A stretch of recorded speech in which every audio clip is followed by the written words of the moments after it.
அன்புக்குரிய சகோதர சகோதரிகளே, உங்கள் யாவருக்கும் நம்முடைய பிதாவாகிய தேவனாலும் நம்முடைய கர்த்தராகிய ஆண்டவராகிய இயேசு கிறிஸ்துவின் நாமத்தினாலும் கிருபையும் சமாதானம் உண்டாக என்ற வாழ்த்துக்களை சொல்லிக் கொள்கிறோம்.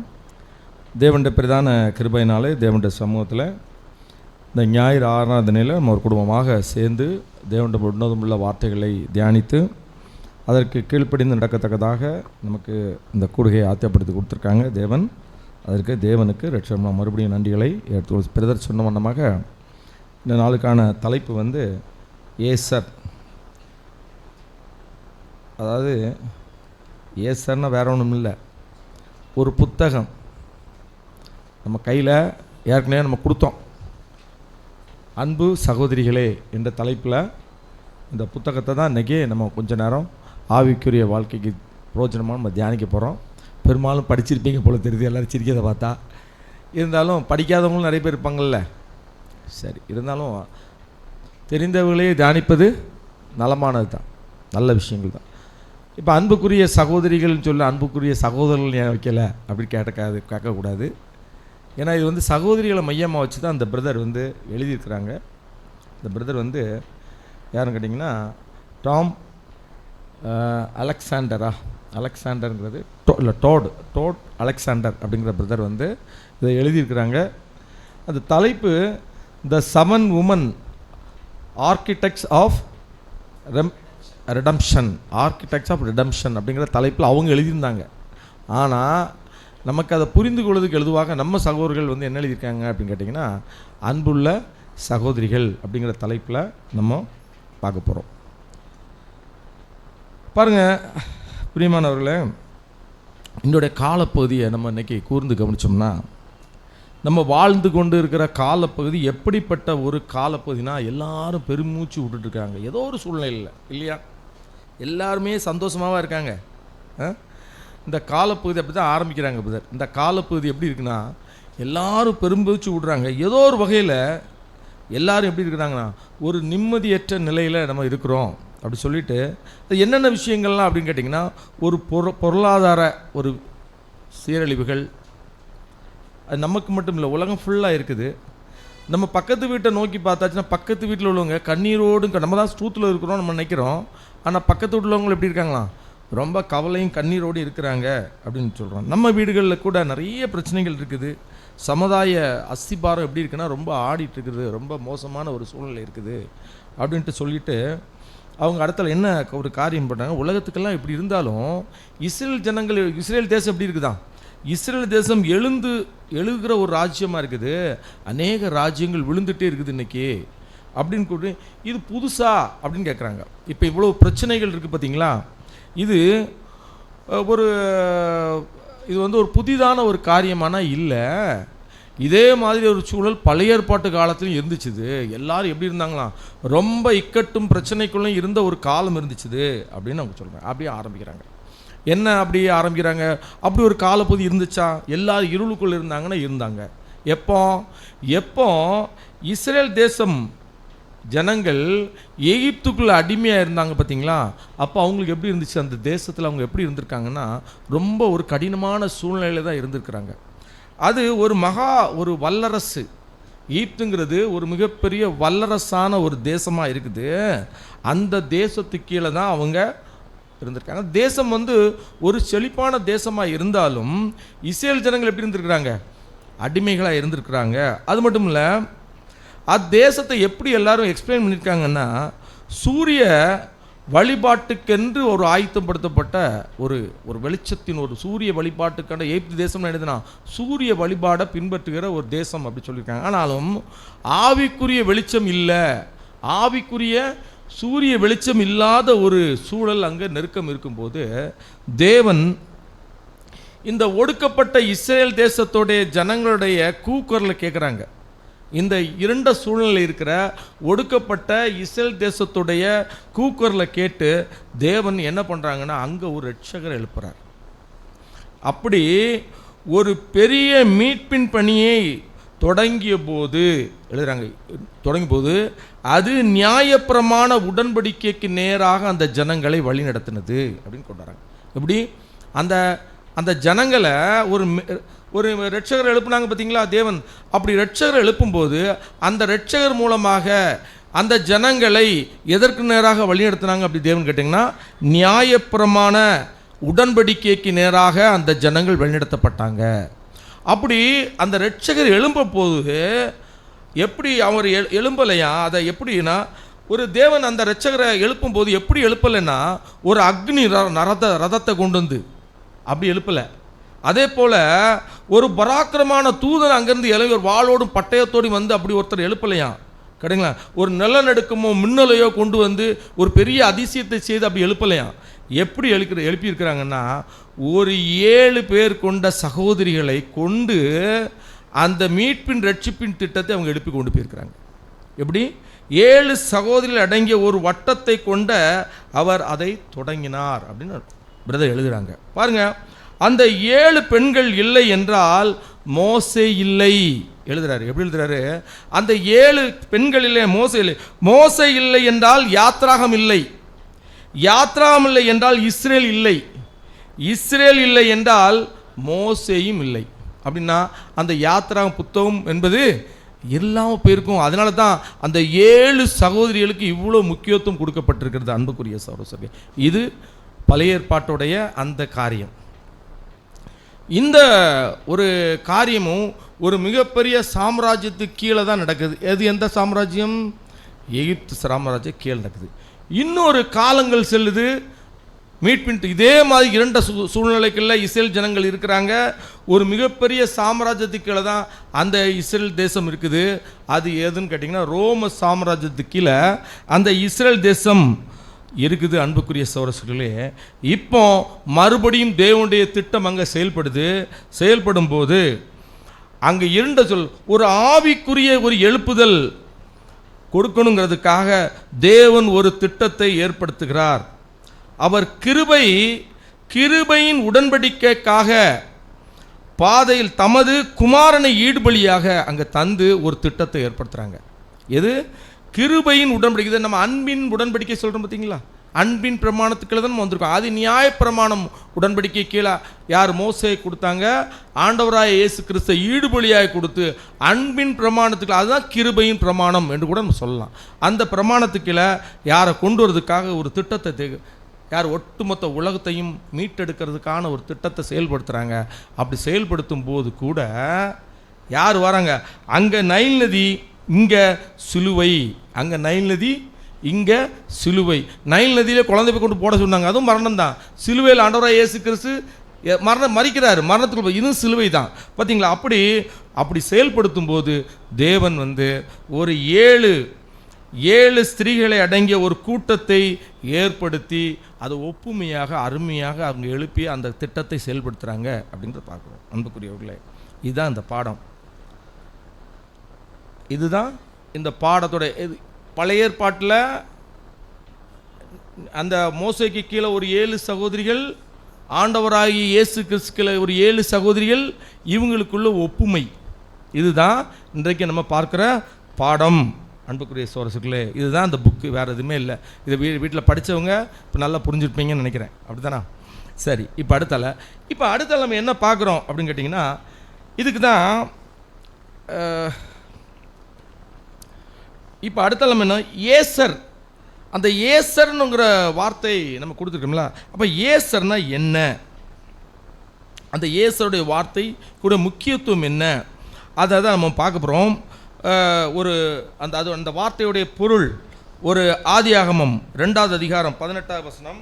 பின்பு தேவனாகிய கர்த்தர், மனுஷன் தனிமையாய் இருப்பது நல்லதல்ல, ஏற்ற துணையை அவனுக்கு உண்டாக்குவேன் என்றார். பாத்தீங்களா? தேவன் மனுஷன் தனிமையாய் இருக்கிறது நல்லதல்ல, ஏற்ற துணையை அவருக்கு உண்டாக்குவோம் என்றார். இங்க அன்புக்குரிய சகோதரர்களே, இந்த ஏற்ற துணை என்பது ஹெல்ப் மீட் அப்படிங்கிற ஒரு ஆங்கில வார்த்தை. இது பைபிளில் படிங்க, 20வது வசனம் கூட படிங்க. அதே ஆதியாகமம் 2:20. அப்படியே ஆதாம் சகலவித நாட்டு மிருகங்களுக்கும் ஆகாயத்து பறவைகளுக்கும் சகலவித காட்டு மிருகங்களுக்கும் பெயரிட்டான். ஆதாமுக்கோ ஏற்ற துணை இன்னும் காணப்படவில்லை. இந்த ஏற்ற துணை இன்னும் காணப்படல. அதுக்கும் அங்கேயும் பார்க்கணும். இப்போ 18ஆம் வசனத்துல ஏற்ற துணை, இந்த ஏற்ற துணை, இங்கேயும் ஏற்ற துணை. இந்த ஏற்ற துணையுடைய ஏப்ரு வார்த்தை என்ன அப்படின்னு கேட்டிங்கன்னா அதுதான் ஏசர். என்ன இருக்குது பார்த்தீங்களா? இந்த ஏற்ற துணை H5828 இதோடைய ஏற்ற துணைனா ஏசர், ஏற்ற துணை. ஆதாமுக்கு என்ன பண்ணியிருக்காரு? ஒரு ஏற்ற துணை. அதனால தான் இதுக்கு தலைப்பு வச்சுருக்கோம் ஏசன், ஏற்ற துணை.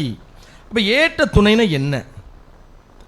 இப்போ அந்த ஏற்ற துணைன்னு இருக்கும்ல, அப்படின்னா என்ன அப்படிங்கிறதுக்கு ஒரு காரியத்தை நம்ம பார்க்கலாம். அதுதான் ஹெல்ப் மீட்.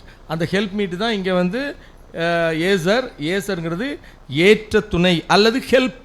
அதில் போட்டிருக்குது அப்படின்னா ஹெல்ப் அப்படி தான் போட்டிருக்குது.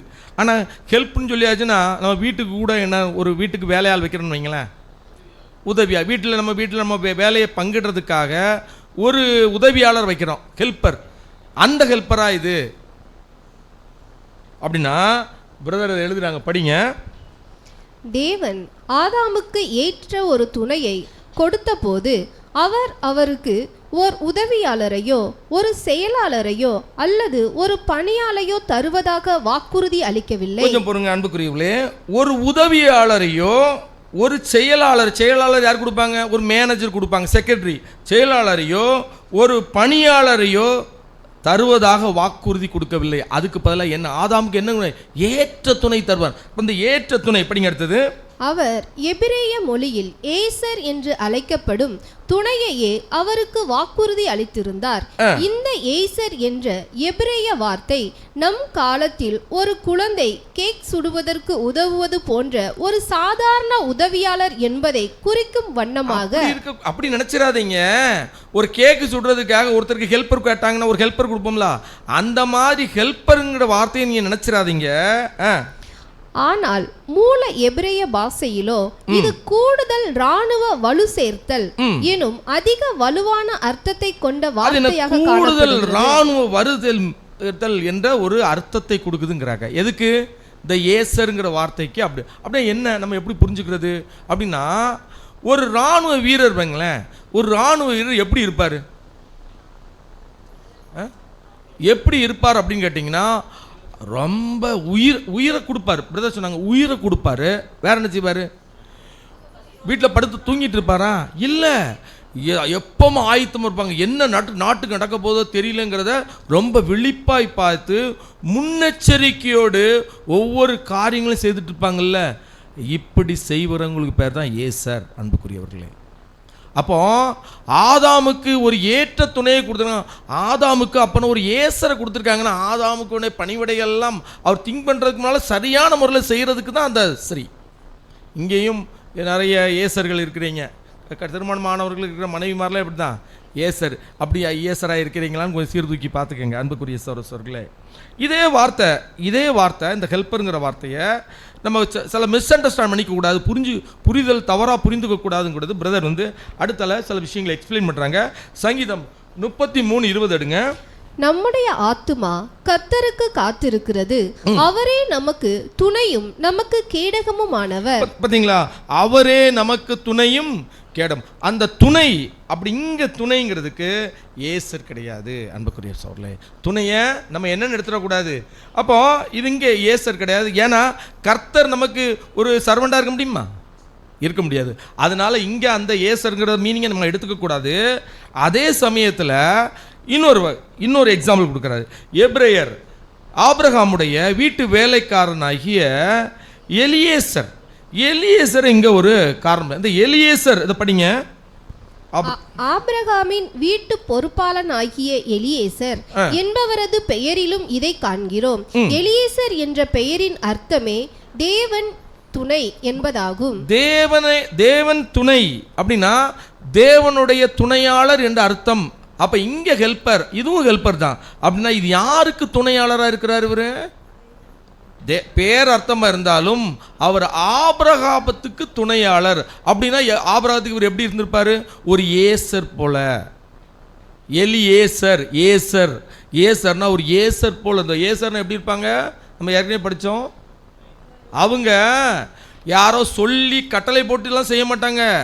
எப்படி இருப்பாங்கன்னா, அப்படி மனம் உயர்ந்து என்னுடைய எஜமானுக்கு ஏதாவது பிரச்சனைனா அப்படி உள்ளார்ந்த அன்போடு அந்த காரியத்தை செய்கிறவங்களுக்கு பேர் தான் ஏசர். அன்புக்குரிய சகோதரர்களே, அப்போ நம்ம ரொம்ப தெளிவாக பார்த்துட்டோம். அதனால தான் தேவன் நமக்கு துணை என்ற அர்த்தத்தை அவர் நமக்கு கீழ்ப்பட்டவர் அல்ல என்பதை அர்த்தப்படுத்துறதுக்கு தான் இது நம்ம சொல்கிறோம். சார், ஆண்டவர் தேவன் நமக்கு ஒரு துணைன்னு படித்தோம் பார்த்தீங்களா? அது அவர் நமக்கு என்னல எப்படிப்பட்ட நிச்சயமாக இல்லை, அவர் நம் மீட்பர் அப்படின்னு கொடுக்குறார். தேவனை பற்றி நம்ம சொல்லும்போது அந்த ஏசருங்கிற வார்த்தை உதவியாளருங்கிறது அங்கே பொருந்தாது அப்படிங்கிற ஒரு விஷயம் பார்க்கிறோம். அன்புக்குரிய சகோதரர்களே, இந்த ஏசரின் பொருள் அப்படின்னு சொல்லும்போது எழுதும்போது பிரதர் எழுதுறாங்க, படிங்க. இதன் பொருள் என்னவென்றால், தேவன் மனுஷியை ஒரு ஏசராக படைத்த போது அவள் ஒரு தெய்வீக மாதிரியை அவளில் பதிய செய்திருந்தார். அந்த தெய்வீக மாதிரி என்பது பொறுப்புணர்வுடன் கூடிய வலிமையை குறிக்கிறது. பாத்தீங்களா அன்புக்குரிய சகோதரர்களே? அப்படின்னா ஒரு பொறுப்புடன் கூடிய அந்த தெய்வீக மாதிரி என்பது பொறுப்புணர்வுடன் கூடிய வலிமையை குறிக்கிறது. ஏனாதோனோன்னு இருக்கிறது அல்ல, ஒரு பொறுப்புணர்வோடு கூடிய ஒரு வலிமையை குறிக்கிறது அப்படிங்கிறத சொல்கிறார். ஏசர் என்ற வார்த்தைக்கு அர்த்தம் அப்படின்னா ஏவாளை ஏற்ற துணையாக கொடுத்தார் என்றார். அவருக்கு சரீரத்தில் பாதின்னு சொல்கிறோம் பார்த்தீங்களா? அவங்க என்ன திங்க் பண்ணுறாங்களோ, ஆதாம் என்ன திங்க் பண்ணுறாங்களோ அதை யார் செய்வா? ஏவாள் செய்வாங்க. அதுதான் ஏசருடைய தன்மையாக இருக்குது அன்புக்குரிய சகோதரர்களே அப்படின்னு பார்க்குறோம். எடுத்துக்கு அடுத்தபடியாக என்ன பார்க்க போகிறோம் அப்படின்னு கேட்டிங்கன்னா, இப்போ 2 மாபெரும் மீட்பின் திட்டம் ஏல இருக்குது தேவனுடைய தெய்வீக திட்டத்தில். ஒன்று எங்க விடுதலை யாத்ராகமத்தில் இருக்குது, ஒன்று சுசேஷ யுகத்தில் இருக்குது. ஒன்று எக்ஸோடஸ் யாத்ராகமத்தில், ஒன்று காஸ்பல் ஏஜில் இருக்குது. அன்புக்குரிய மோசேயை சுற்றிலும் கொஞ்சம் பேர், இயேசு கிறிஸ்துவை சுற்றிலும் சில பெண்கள் ஏசர்களாக ஏற்ற துணையாக இருந்திருக்கிறாங்க. அவர்கள் உண்மையில் செயல் வீரர்களாக இருந்திருக்காங்க. எப்படி இருந்திருக்காங்க? அவர்கள் உண்மையில் செயல் வீரர்களாக இருந்திருக்காங்க. அவர் மகத்தான மீட்பு பணியில் மும்முரமாக முன்னோக்கி நடப்பிக்க செய்திருக்காங்க. தங்களை முன்னோக்கி அந்த செயலை முன்னோக்கி எடுத்து சென்றிருக்கிறாங்க. அன்புக்குரிய சகோதரர்களே, அவர்கள் தேவனால் நியமிக்கப்பட்ட பலவான்கள் ஆவார்கள். அவர்கள் இல்லாமல் இந்த வரலாறு முன்னேற்றம் அடையாது, நடந்து போகாதுன்னு எழுதுறார். இந்த மாதிரி ஏசர்கள் யாரை சுற்றி? மோசையை சுற்றியும் சில ஏசர்கள், 7 ஏசர்களை பார்க்க போகிறோம். சில ஸ்திரீகள் இருந்திருக்கிறாங்க. அவங்களும் சரி, நம்முடைய ஆண்டவராக இயேசுக்கு சுற்றி 7 ஸ்திரீகள் இருந்தாங்க. இவங்கள் இல்லாமல் அந்த வரலாற்று நிகழ்வுகள் என்ன செய்யாதான்? முன்னேற்றம் அடைந்து போகாது அப்படின்னு எழுதுறாங்க. அப்படின்னா அவங்களுடைய பணி எவ்வளவு மிகப்பெரிய ஒரு பணியாக இருந்திருக்கும் அப்படிங்கிறத பார்க்குறோம் அன்புக்குரிய சகோதரர்களே. இப்போ இதை இப்படி ஸ்டாப் பண்ணிக்குவோம். ஸ்டாப் பண்ணிவிட்டு ஒரு விஷயத்துக்கு அர்த்தம், இந்த காரியத்துக்குள்ளே இந்த ஏசர்களை பற்றி, இந்த ஸ்திரீகளை, அன்புக்குரிய ஸ்திரீகளை பார்க்கறதுக்கு முன்னால் ஒரு காரியத்தை குறித்து நம்ம புரிஞ்சுக்கணும் அப்படின்னு பிரதர் விரும்புகிறாங்க. ஆயத்தமாக காணப்படும் பாத்திரம்னா என்னது? அப்போ நம்ம ஆயத்தமாக காணப்படும் நம்ம அப்படின்னா நம்ம தெரிஞ்சுக்கணும்ல, ஒரு பாத்திரம் ஆயத்தமாக, ரெடினஸ் அப்படின்னா ஆயத்தமாக இருக்கிற பாத்திரம்னா என்ன அப்படிங்கிறதுக்கு பிரதர் விளக்கம் கொடுக்குறாங்க. அதுதான் இப்போ பார்க்க போகிறோம். பாருங்க, அதுக்கு அப்போஸ்தலர் நடவடிக்கை இருக்கிற ஒரு காரியத்தை ஒரு எக்ஸாம்பிளாக எடுக்கிறாங்க. யார் நம்ம அந்த பிரதர் எடுக்கிறாங்க. அப்போஸ்தலர் நடவடிக்கை 6வது அதிகாரம் 3வது வசனத்தில் படிங்க. அப்போஸ்தலர் 6ஆம் அதிகாரம் 3ஆம் வசனம். ஆம், வசனம் அதற்கு சரியான ஓர் உதாரணமாகும். அப்போஸ்தலர் 6ஆம் அதிகாரத்தில் ஆதிகால சபைக்கு பந்திகளில் பணிவிடை செய்ய உதவிக்காரர்கள் தேவைப்பட்ட போது அப்போஸ்தலர்கள் ஏதோ காலியிடத்தை நிரப்ப வேண்டும் என்பதற்காக, ஏதோ காலியிடத்தை நிரப்புவதற்காக படிங்க, நபர்களை முன்வரும்படி கேட்டுக்கொள்ளவில்லை. அப்படி இல்லை. ஏதோ காலிடத்து கொஞ்சம் காலிடம் இருக்குது, அதை ஃபில் பண்ணுறதுக்காக தேர்ந்தெடுக்கிறதுக்காக அவங்கள கூப்பிடலையா? ஏதோ வேலை இல்லாமல் நிறைய ஓய்வு நேரம் இருந்த தன்னார்வலர்களை அவர்கள் கேட்கவில்லை. வேலை செய்யாமல் சும்மா உட்காந்துருக்காங்க, நீங்களாம் சும்மா தானே இருக்கீங்க, வாங்கப்பா வந்து இந்த வேலை செய்யுங்க, ஒரு தன்னாளர்களாக வந்து இந்த வேலை செய்யுங்க அப்படின்ட்டு அவங்கள தேர்ந்தெடுக்கவில்லை. மாறாக உதவிக்காரர்கள் தேர்ந்தெடுக்கப்பட எப்படி தேர்ந்தெடுக்கப்பட்டாங்க? அவங்க இந்த வேலைக்காக தேர்ந்தெடுக்கிறதுக்கு முன்னால அவங்களுடைய கேரக்டர்ஸ் எப்படி இருந்துச்சு? இந்த வேலைக்கு தேர்ந்தெடுப்பாங்க பார்த்தீங்களா, அப்படி தேர்ந்தெடுக்கிறதுக்கு முன்னால அவங்களுடைய கேரக்டர்ஸ் எப்படி இருந்துச்சு பாருங்க. பைபிளில் படிங்க, அப்போஸ்தலர்களுடைய 6:3. சாரி இங்கே இருக்குது, படிங்க அப்போஸ்தலர் 6:3. ஆதலால் சகோதரரே, பரிசுத்த ஆவியும் ஞானமும் நிறைந்து நற்சாட்சி பெற்றிருக்கிற 7 பேரை உங்களில் தெரிந்து கொள்ளுங்கள். அப்படின்னா அன்புக்குரிய சகோதரர்களே, இவங்க எப்படி இருந்திருக்காங்க? பரிசுத்த ஆவியும் ஞானமும் நிறைந்து நற்சாட்சி பெற்றவங்களாக இருந்தாங்க. எதுக்கு முன்னால? இதை தேர்ந்தெடுக்கிறதுக்கு முன்னாலேயே. அப்படின்னா ஏசர்கள் தேர்ந்தெடுக்கிறதுக்கு முன்னாலேயே எப்படி தான் இருந்திருப்பாங்க? இதே கேரக்டர்ஸ் இன்பில்ட்டாகவே அவங்களுடைய கேரக்டர்ஸ் எப்படி இருக்குன்னு கேட்டிங்கன்னா பியூட்டிஃபுல்லாக குணாதிசயங்களோடு அவங்க இருந்திருப்பாங்க அப்படிங்கிறத பார்க்குறோம். அன்புக்குரிய சகோதரர்களே, பாருங்கள், தேவன் முதலில் பிரியப்படுகிற ஒரு விஷயம் என்னன்னு கேட்டிங்கன்னா குணாதிசயம் தான். தேவன் வேலையை செய்கிறதுக்கு முன்னாக அவங்கள குணாதிசயத்தில் அவங்க எப்படி இருந்திருக்கணும்? பெஸ்ட்டாக அவங்க இருந்திருக்கணும். அன்புக்குரிய, அதனால தான் அவங்கள செலக்ட் பண்ணுறாங்க. அன்புக்குரியவர்களே, தேவன் குணாதிசயம் இல்லாதவர்களை எந்த வேலைக்கும் என்ன செய்கிறது கிடையாது, தேர்ந்தெடுக்கிறது கிடையாது. அன்புக்குரிய சொல்ல, இந்த 14 ஏசல்கள் தற்செயலாக உருவான கதாநாயகிகளோ வீரர்களோ அல்ல, தற்செயலாக திடீர்னு வந்தவங்க கிடையாது. அன்புக்குரியவர்களே, மாறாக நீண்ட காலமாக முன்பே அவர்கள் தங்கள் மறைவான ஜீவியத்தில் எப்படி இருந்திருக்காங்க? உண்மையுள்ள பெண்களாக இருந்திருக்கிறாங்க. அன்புக்குள்ள சகோதரர்களே, எப்படி இருந்திருக்காங்க? உண்மை நீண்ட காலத்துக்கு இந்த சத்தியத்துக்கு அந்த வேலை கொடுக்கப்படுறதுக்கு முன்னே நீண்ட காலத்துக்கு அவர்கள் தங்கள் மறைவான ஜீவியத்தில் உண்மையுள்ள ஒரு பெண்களாக இருந்திருக்கிறாங்க. அன்புக்குரியவர்களே, நம்மளும் இங்கே ஆனண்டு கிறிஸ்துவுக்குள் ஆனண்டும் இல்லை, பெண்ணென்றும் இல்லை, அடிமண்ணும் இல்லை. அப்போ எல்லாருக்குமே இருக்க வேண்டிய கேரக்டர் இந்த கேரக்டர்ஸ் நம்ம ஸ்திரீகளுக்குள்ளேருந்து. ஏன்னா ஸ்திரீகளுடைய பங்கு சபைக்குள்ள நிறைய இருக்கணுங்கிறதுக்காக இந்த நோக்கத்தோடு தான் இந்த பிரதர்ஸ் இதை எழுதுறாங்க. படிப்போம் பாருங்க. தனிப்பட்ட ஜீவியத்தில் உண்மையுள்ளவர்களாக ஜீவிக்கையில் வெளியரங்கமான பணியில் வல்லமையோடு செயல்பட முடியும். அன்புக்குரிய சகோதரர்களே, இதை தான் சொல்கிறாங்க. தனிப்பட்ட ஜீவியத்தில் உண்மை உள்ளவர்களாக ஜீவிக்கையில், நம்மளுடைய தனிப்பட்ட பர்சனல் லைஃப்பில் நம்ம ரொம்ப உண்மையாக இருந்தோம்னு வைங்களேன், வெளியரங்கமான பணியில் வல்லமையோடு செயல்பட முடியுங்கிறாங்க. வல்லமையோடு செயல்பட முடியலைன்னா என்ன அர்த்தம்? தனிப்பட்ட ஜீவியத்தில் ஏதோ குறைவு இருக்குது. அன்புக்குரிய சகோதரர்களே, அப்போ தேவன் நம்மளையெல்லாம் இன்றைக்கி அழைச்சிருக்கிறாங்கன்னா நம்மளை நிதானித்து பார்க்கணும். அன்புக்குரியவர்களே, பாருங்கள், ஒரு எக்ஸாம்பிளுக்கு மரியாளுங்கிற ஒரு பாத்திரம் இருக்குது பார்த்தீங்களா? இயேசுவின் தாயாளைய மரியாள் எடுத்துக்கொள்ளலாம் அப்படின்ட்டு கொண்டு வராங்க. ஏன்னா அவங்க ஏதோ ஒரு குலுக்கல் முறையில் தேர்ந்தெடுக்கப்படவில்லைன்றாரு. ஏதோ நிறைய பேர் இருக்காங்கப்பா, ஒருத்தரை தேர்ந்தெடுத்துருவோம் அப்படின்னு சொல்லி குலுக்கி போட்டு அவங்க குலுக்கல் முறையில் தேர்ந்தெடுக்கப்படவில்லை. அது மட்டும் இல்லை, இஸ்ரேல் தேசத்தில் அநேக ஸ்திரீகள் வந்து எதிர்பார்த்து ரட்சகர் வரணும் அப்படிங்கிற எதிர்பார்த்து இருந்தாங்க. அதில் இவங்க தேர்ந்தெடுத்துக்குவோம் அப்படின்னு தேவன் தேர்ந்தெடுக்கவில்லை. அன்புக்குரிய சகோதரர்களே, அப்படின்னு சொல்லிட்டு கிருபை அப்படின்னா அப்படி தேர்ந்தெடுக்கலை. பாருங்க, பரிசுத்தாவின் தேவன் தூதன் மேலேருந்து வந்து என்ன சொல்றாரு? கிருமை பெற்றவளே, ஸ்திரீக்குள்ளே நீ ஆசீர்வதிக்கப்பட்டவள் அப்படின்னு தேவ தூதர் வந்து சொல்லணும்னா அவங்க எப்படிப்பட்ட ஒரு வாழ்க்கையை வாழ்ந்திருந்தால் அவங்க சொல்ல முடியும். அப்படின்னா இந்த பணிக்கு முன்பாகவே அவங்க எப்படி இருந்திருக்காங்க? மரியாள் ஏற்கனவே யெகோவா தேவனுக்கு முழுமையாக கீழ்ப்படிந்து ஒரு இருதயத்தோடு என்ன செஞ்சிருந்திருக்காங்க?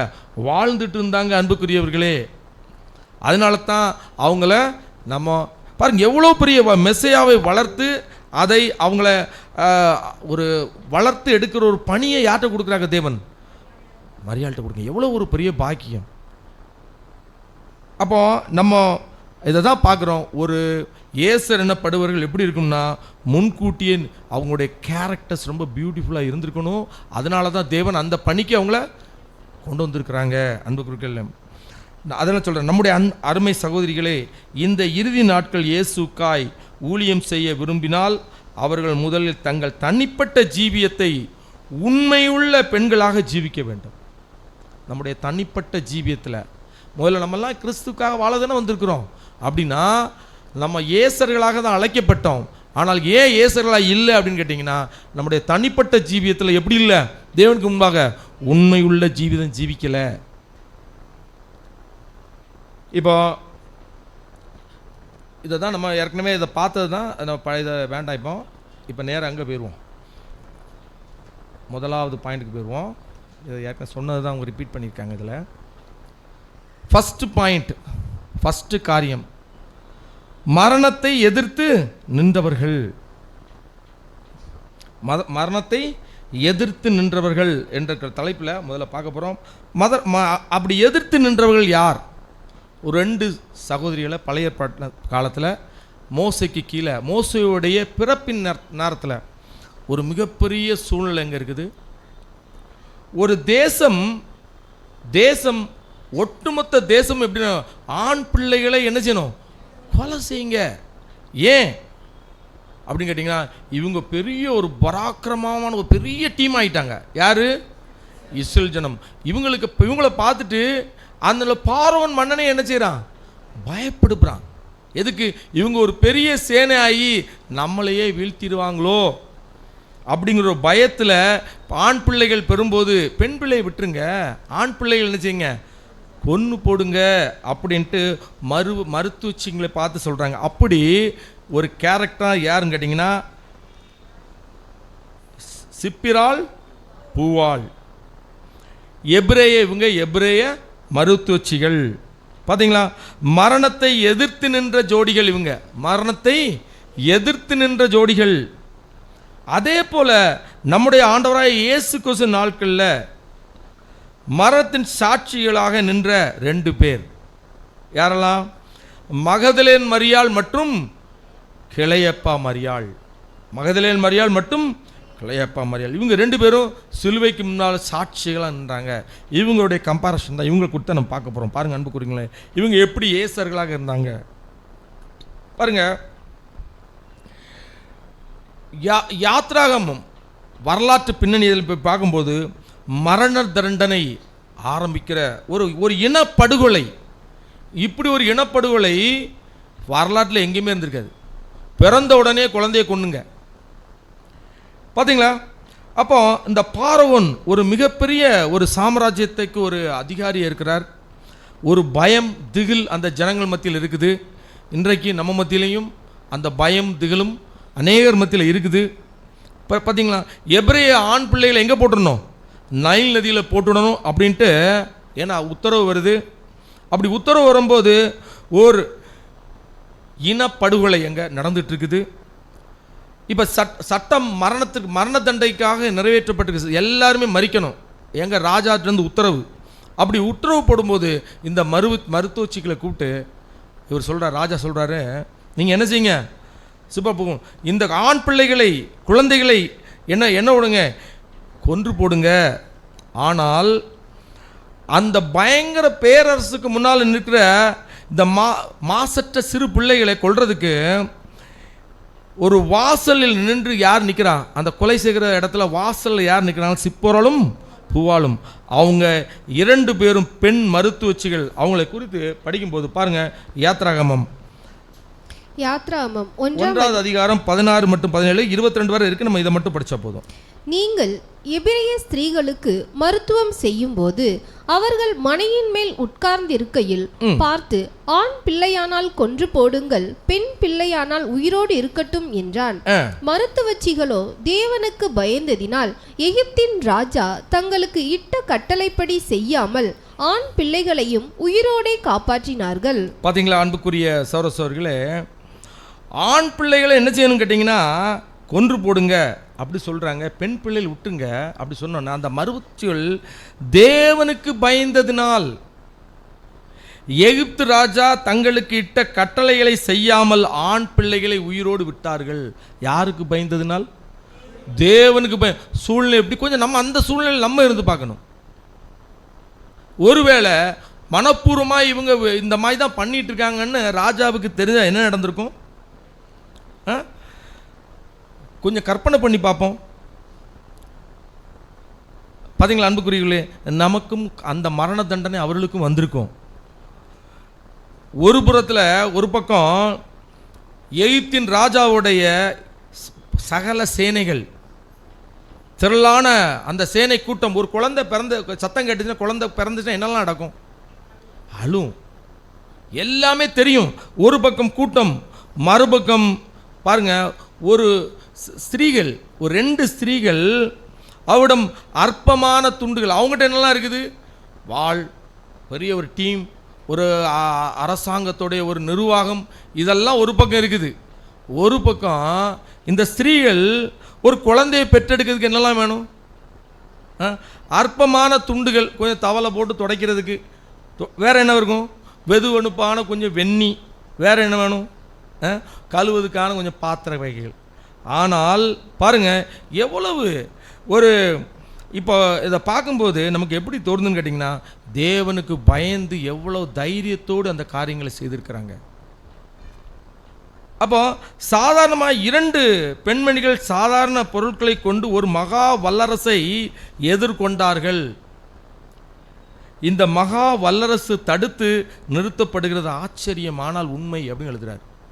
ஒரு சின்ன ஒரு துணி, ஒரு வெண்ணி, ஒரு சின்ன ஒரு பாத்திரத்தை கொண்டு ஒரு மகா வல்லரசுடைய அந்த அதிகாரத்தை தடுத்து நிறுத்தப்பட்டிருக்குதுன்னா, இவங்க இந்த ஸ்திரீகள் தேவனுக்கு முன்பாக எவ்வளோ பயந்து அந்த காரியங்களை செய்திருப்பாங்க அப்படிங்கிறத சகோதரங்க எழுதுகிறாங்க. அன்புக்குரிய சகோதரர்களே, ஆம் சகோதரர்களே, அவர் என்ன சொல்கிறாங்க இடத்துல? மகா வல்லரசை கண்டு பயப்படலை சொல்லிட்டு, எந்த பொல்லாப்பு வந்தாலும் பரவாயில்ல, தேவனுடைய சமூகத்தில் அந்த பேரரசுக்கு எதிர்க்கு கீழ்ப்படியாமை இயக்கத்தில் ஈடுபட்டார்கள். அந்த பேரரசுக்கு எதிர்த்து கீழ்ப்படியாமை இயக்கத்தில் என்ன பண்ணியிருக்காங்க? சிப்போராலும் போராலும் தெரியும், ஆனால் மௌனமாக இருந்தது செய்திருக்கிறாங்க. அன்புக்குரியவர்களே, அப்போ தான் பார்க்குறோம், ஒரு குழந்தைகளை காப்பாற்றுவதற்காக அவர்கள் ராஜாவை திசை திருப்பினார்கள். அவர்கள் மரண வேதனைகளாக இருந்தார்கள், பதிலாக வாழ்வு தரும் தேவதைகளாக செயல்பட்டார்கள். அவர்கள் மரண தேவதைகளாக செயல்படாமல் வாழ்வு தரும் தேவதைகளாக செயல்பட்டார்கள் அப்படின்னு எழுதுகிறார். பார்த்தீங்களா அன்புக்குரியவர்களே, அவ்வளவு ஒரு தைரியமுள்ள பெண்களாக இருக்கிறத பார்க்குறோம். யாரு? சுப்பராள் பூவாள். ஏதோ நம்ம என்ன நினச்சிடக்கூடாதுன்னா, ஏதோ நெருக்கடி நேரத்தில் திடீரென அவங்களுக்கு என்ன உருவான ஒன்று அப்படின்னு நினைக்கக்கூடாது. அப்படின்னு மாறாக அந்த நெருக்கடிக்குள்ளாக அவர்கள் உட்படுத்த போது அவர்கள் அந்த குணலட்சிய உறுதி தன்மை இருக்கணும். பார்த்தீங்கன்னா, ஒரு கஷ்டமான ஒரு சூழ்நிலை வருது, நம்ம இப்போ சொல்லலாம் ஒரு பிரச்சனை இல்லை, நான் தைரியமானவன், தேவனுக்காக என் ஜீவனை கொடுப்பேன்னு நம்ம சொல்லுவோம். சிச்சுவேஷன் வந்தாச்சுன்னா ஆளை காணாது, எல்லாம் துண்டை காணும் துணின்னு ஓடிடுவாங்க. அந்த சூழ்நிலையை நம்ம பார்க்கணும். அன்புக்குரியவர்களே, அந்த சூழ்நிலையில் அவங்க எப்படி இருந்திருக்காங்கன்னா, குணலட்சணை உறுதியை வெளிப்படுத்தி காண்பித்திருக்கிறாங்க. அன்புக்குரிய சகோதரர்களே, அதுதான் பார்க்குறோம். சுப்போராள் பூவார் இருவரும் பார்வோன் மீதான இம்மைக்குரிய பயத்தை விடவும் பன்மடங்கு மேலான கர்த்தருக்கு பயப்பட்டு பயத்தை பல ஆண்டுகளாக வளர்த்திருந்திருக்க வேண்டும். அன்புக்குரிய, இது திடீர்னு வந்ததில்லை, பல ஆண்டாக தேவனுக்கு மட்டுமே பயந்து அவங்க வாழ்ந்துருக்காங்க. அதுக்கு முன்னால் நான் வேறு எதுக்கும் பயப்பட மாட்டேன், தேவனுக்கு மட்டும்தான் பயப்படுவேன், அது எவ்வளோ பெரிய வல்லமையாக இருந்தாலும் சரிதான். அப்படி நின்றவர்களுக்கு பேர் தான் ஏசர். அந்த திட்டத்திற்கு தன்னை பொருத்தி இவங்க தன்னுடைய வாழ்க்கை முறையை அமைத்து கொள்பவர்கள். இப்போ இயேசுவின் வாழ்க்கைக்குள்ளே வருவோம். இங்கேயும் சிலுவை மரம், அங்கே ஒரு சிலுவைக்கு கீழே சம்பவம். வல்லரசு, அங்கேயும் வல்லரசு, இங்கே ரோம், அங்கே வந்து ஏரோதின் ஒரு மிகப்பெரிய பாரகோன், இங்கே ரோம பேரரசு கீழாக இருக்கிறாங்க. பாருங்க, வலிமை புரிந்த சீஷர்கள் ஏன்னா எங்கே போயிட்டாங்க? ஓடி போயிட்டாங்க. வலிமை மிக்க சீஷர்களாக இருந்தாங்க கூட. அவங்கெல்லாம் ஆண்டவராக இயேசு கிறிஸ்துவுடைய அந்த சூழ்நிலையை பார்த்துட்டு விட்டுட்டு எல்லாரும் ஓடி போயிட்டாங்க. யாருமே இல்லை. பாருங்க, அவர்கள் சிலுவையையும் கல்லறையும் பார்த்து விட்டு இது இறுதியில் மரணம் வென்றதுன்னு நினச்சிட்டாங்க. யாரு? சீஷர்கள். அப்போல் சொல்லலும் என்ன நினச்சிட்டாங்கன்னா, நம்ம ஆண்டவராக இயேசு கிறிஸ்து நம்ம ராஜ்யத்தை கொடுப்பாருன்னு நினச்சோம், ஆனால் இப்படி ஆகிப்போச்சே. அப்போ மரணம் வென்றது அப்படின்னு நினச்சாங்க. ஆட்சியாளர் பிலாத்து, ஏரோது கூட என்னதான் நினச்சாங்க அப்படின்னு கேட்டிங்கன்னா, இந்த ராஜ்யம் சொல்லிட்டு இருந்தாரே, அவ்வளோதான், முடிஞ்சு, ஃபினிஷ், காரியம் முடிந்தது அப்படின்னு நினைந்தாங்க. ஆனாலும் இந்த 2 சகோதரிகள் மட்டும் எப்படி இருக்காங்க? கல்லறையை நோக்கி பிரயாணம் பண்ணிகிட்டே இருக்கிறாங்க. மகதலேன் மரியாளும் கிளேப்ப மரியாளும் சிப்பராளையும் பூவாலை போல மரணத்தின் முடிவை ஏற்றுக்கொள்ள மறுத்து விட்டார்கள். அங்கே அவங்க சிப்போலாலும் பூபாலும் என்ன செய்தாங்கன்னா, மரணத்துக்கு அவங்கள ஒப்பு கொடுக்காம காப்பாற்றினது போல இவங்க என்ன நினச்சாங்களா, மரணத்தின் முடிவை இயேசு கிறிஸ்து மரிக்கலை, அவங்க உயிர் தெழுவாங்க, மரிக்கலைங்கிற நிச்சயத்தோடு அவங்க இயேசு மேலே அளவு கடந்த அன்பு வச்சுருந்துருக்குறாங்க. அன்புக்குரிய சோர்களே, 2 மரியாளும் அவரது சரீரம் வைக்கப்பட்ட இடத்துக்கு பாருங்க, கொஞ்சம் யோசிக்க பாருங்க. ஒரு ஸ்திரீகள், 2 ஸ்திரீகள் இந்த காலப்பகுதியிலேயே கல்லறைகளுக்கு போகிறது பெருசாக ஸ்திரீகள் போக மாட்டாங்க. ஆனால் அந்த காலப்பகுதியில் அவங்க எல்லாம் முடிஞ்சிட்டுன்னு எல்லாரும் திங்க் பண்ணிட்டு இருக்கிறாங்க. தைரியத்தோடு ஆண்டவர் மேல் வைத்த அன்பு, இயேசு கிறிஸ்து அவர் மேலே அன்பு, அந்த அன்பு பகுத்தறிவை விட மேலானதாய் காணப்பட்டது அப்படின்னு சொல்லப்படுறார். பகுத்தறிவு என்னது? பகுத்தறிவுனா யதார்த்தமான ஒரு சூழ்நிலை, யதார்த்தமாக இருக்கும் பார்த்தீங்களா, அதுதான் பகுத்து பார்த்து. ஒரு மனுஷன், இறந்து போன மனுஷன் உயிர் தெழுந்து வர முடியுமானா முடியாது. அப்படி தான் பகுத்து பார்த்து பேசுறது. ஆனால் அதை காட்டிலும் மேலாக யாருடைய அன்பு வெளிப்பட்டதான்? மரியாளும் யாரு? கிளையப்பா மரியாளும், மகதலேன் மரியாளும் கிளையப்பா மரியாளுடைய அன்பு வெளிப்பட்டது. அன்புக்குரிய சகோதரர்களே, அதை தான் அவங்க பார்க்குறோம். கிறிஸ்துவுக்கு மீதான அவர்களின் அன்பு ரோம சாம்ராஜ்யத்தின் பயத்தை விட மிகுதியாக இருந்தது அப்படின்னு சொல்கிறார். சாம்ராஜ்யம் வந்து அவங்களுக்கு ஒன்றுமே கண்ணுக்கு முன்னால் ஒன்றுமே தெரியல. அதை விட அவங்க அன்பு எப்படி இருக்குது? மேலான ஒரு அன்பாக இருந்திருக்கு. அதனால தான் ரோம சாம்ராஜ்யம் அவங்களுக்கு அவங்களுடைய அந்த அதிகாரம் உண்மை அதுவே தெரியல. நிறைய போர் வீரர்கள்லாம் சுற்றி நின்று இருப்பாங்க. அவங்களாம் பார்த்து யாரோ ஒரு கல் சிலைகள் இருக்கிறது மாதிரியே பார்த்துட்டு நினச்சிருப்பாங்க, போயிருப்பாங்க. அன்புக்குரிய சகோதரர்களே, இதுதான் பார்க்குறோம். பாருங்கள், படிப்போம். மத்தேயு 28வது அதிகாரம் 1ஆம் வசனம். ஓய்வு நாள் முடிந்து வாரத்தின் முதலாம் நாள் விடிந்து வருகையில் மகதலேனா மரியாளும் மற்ற மரியாளும் கல்லறையை பார்க்க வந்தார்கள்.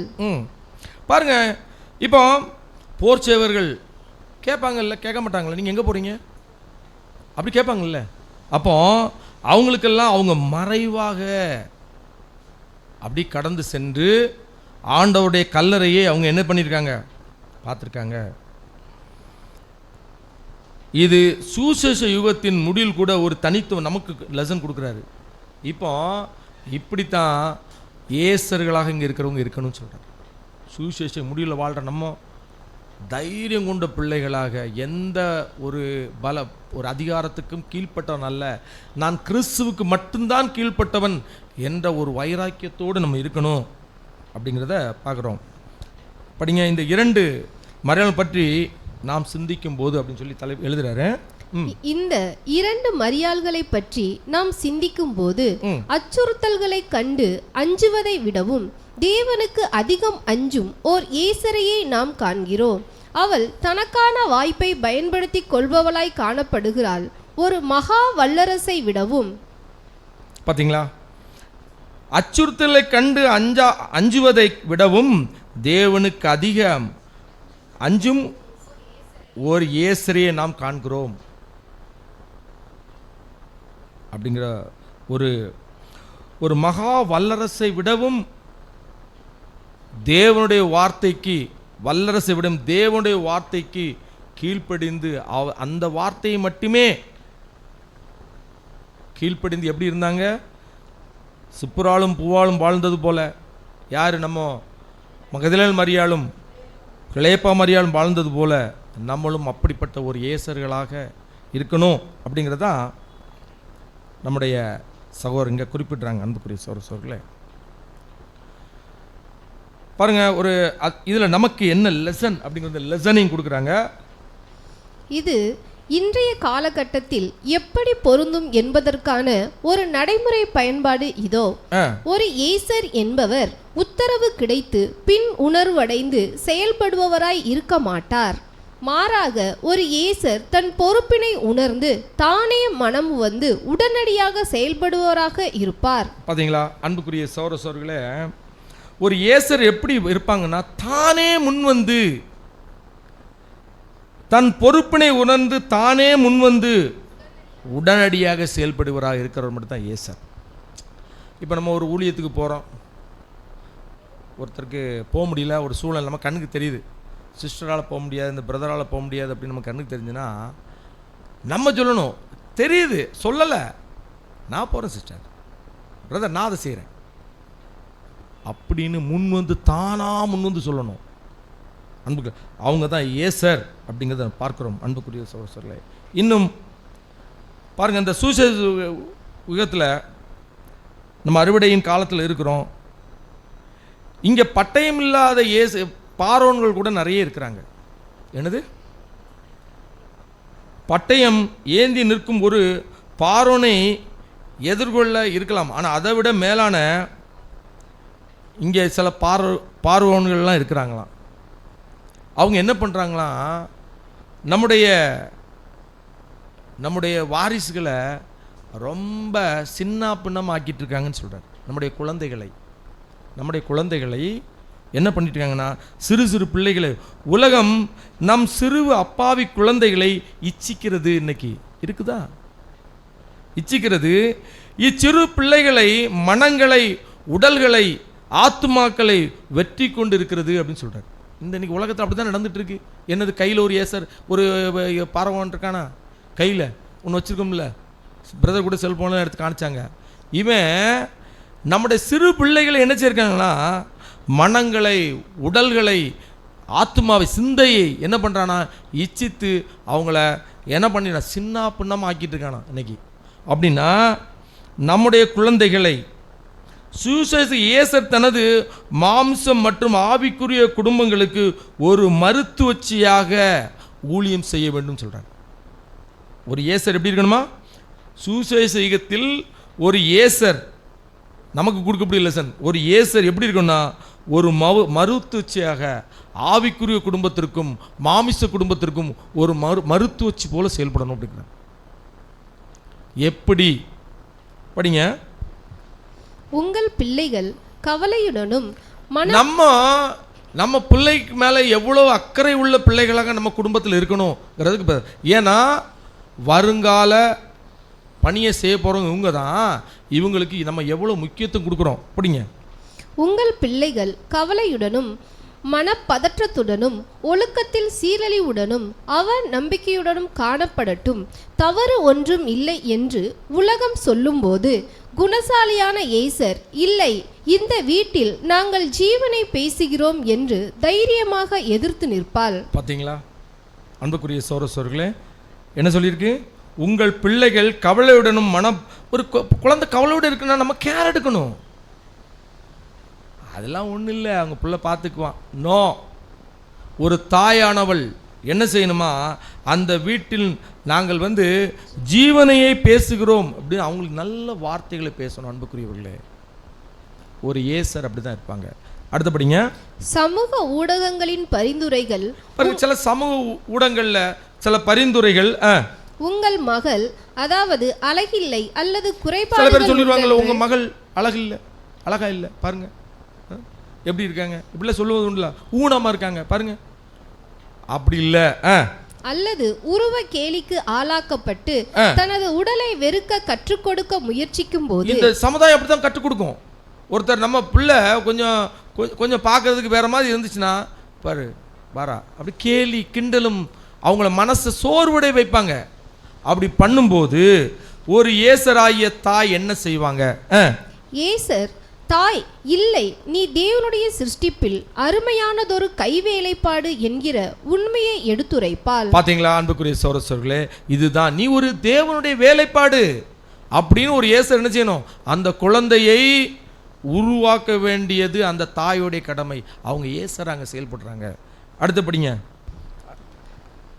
உலகின் சித்தாந்தங்கள் உங்கள் மகனை விஷமந்தனம் வாய்ந்தவன் என்ற மாயையை அவன் சிந்தையில் திணிக்க முற்படும் போது, கொஞ்சம் குறும்புத்தனமா இருக்கும்.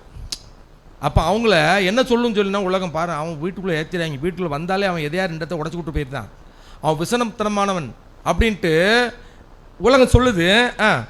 ஏசர் தாய் தேவ அங்கீகாரத்துடன் முன்வந்து, இல்லை, நீ தேவனுடைய பார்வையில் மதிப்புமிக்க ஒரு வாலிபன் என்று புத்திமதி கூறி அரவணைப்பாள். அன்புக்குரியவர்களே, படிங்க அடுத்தது. ஆனால் இவற்றுக்கெல்லாம் தைரியத்தோடு நிலைத்திருப்பது எனும் குணாதிசயம் தேவைப்படுகிறது.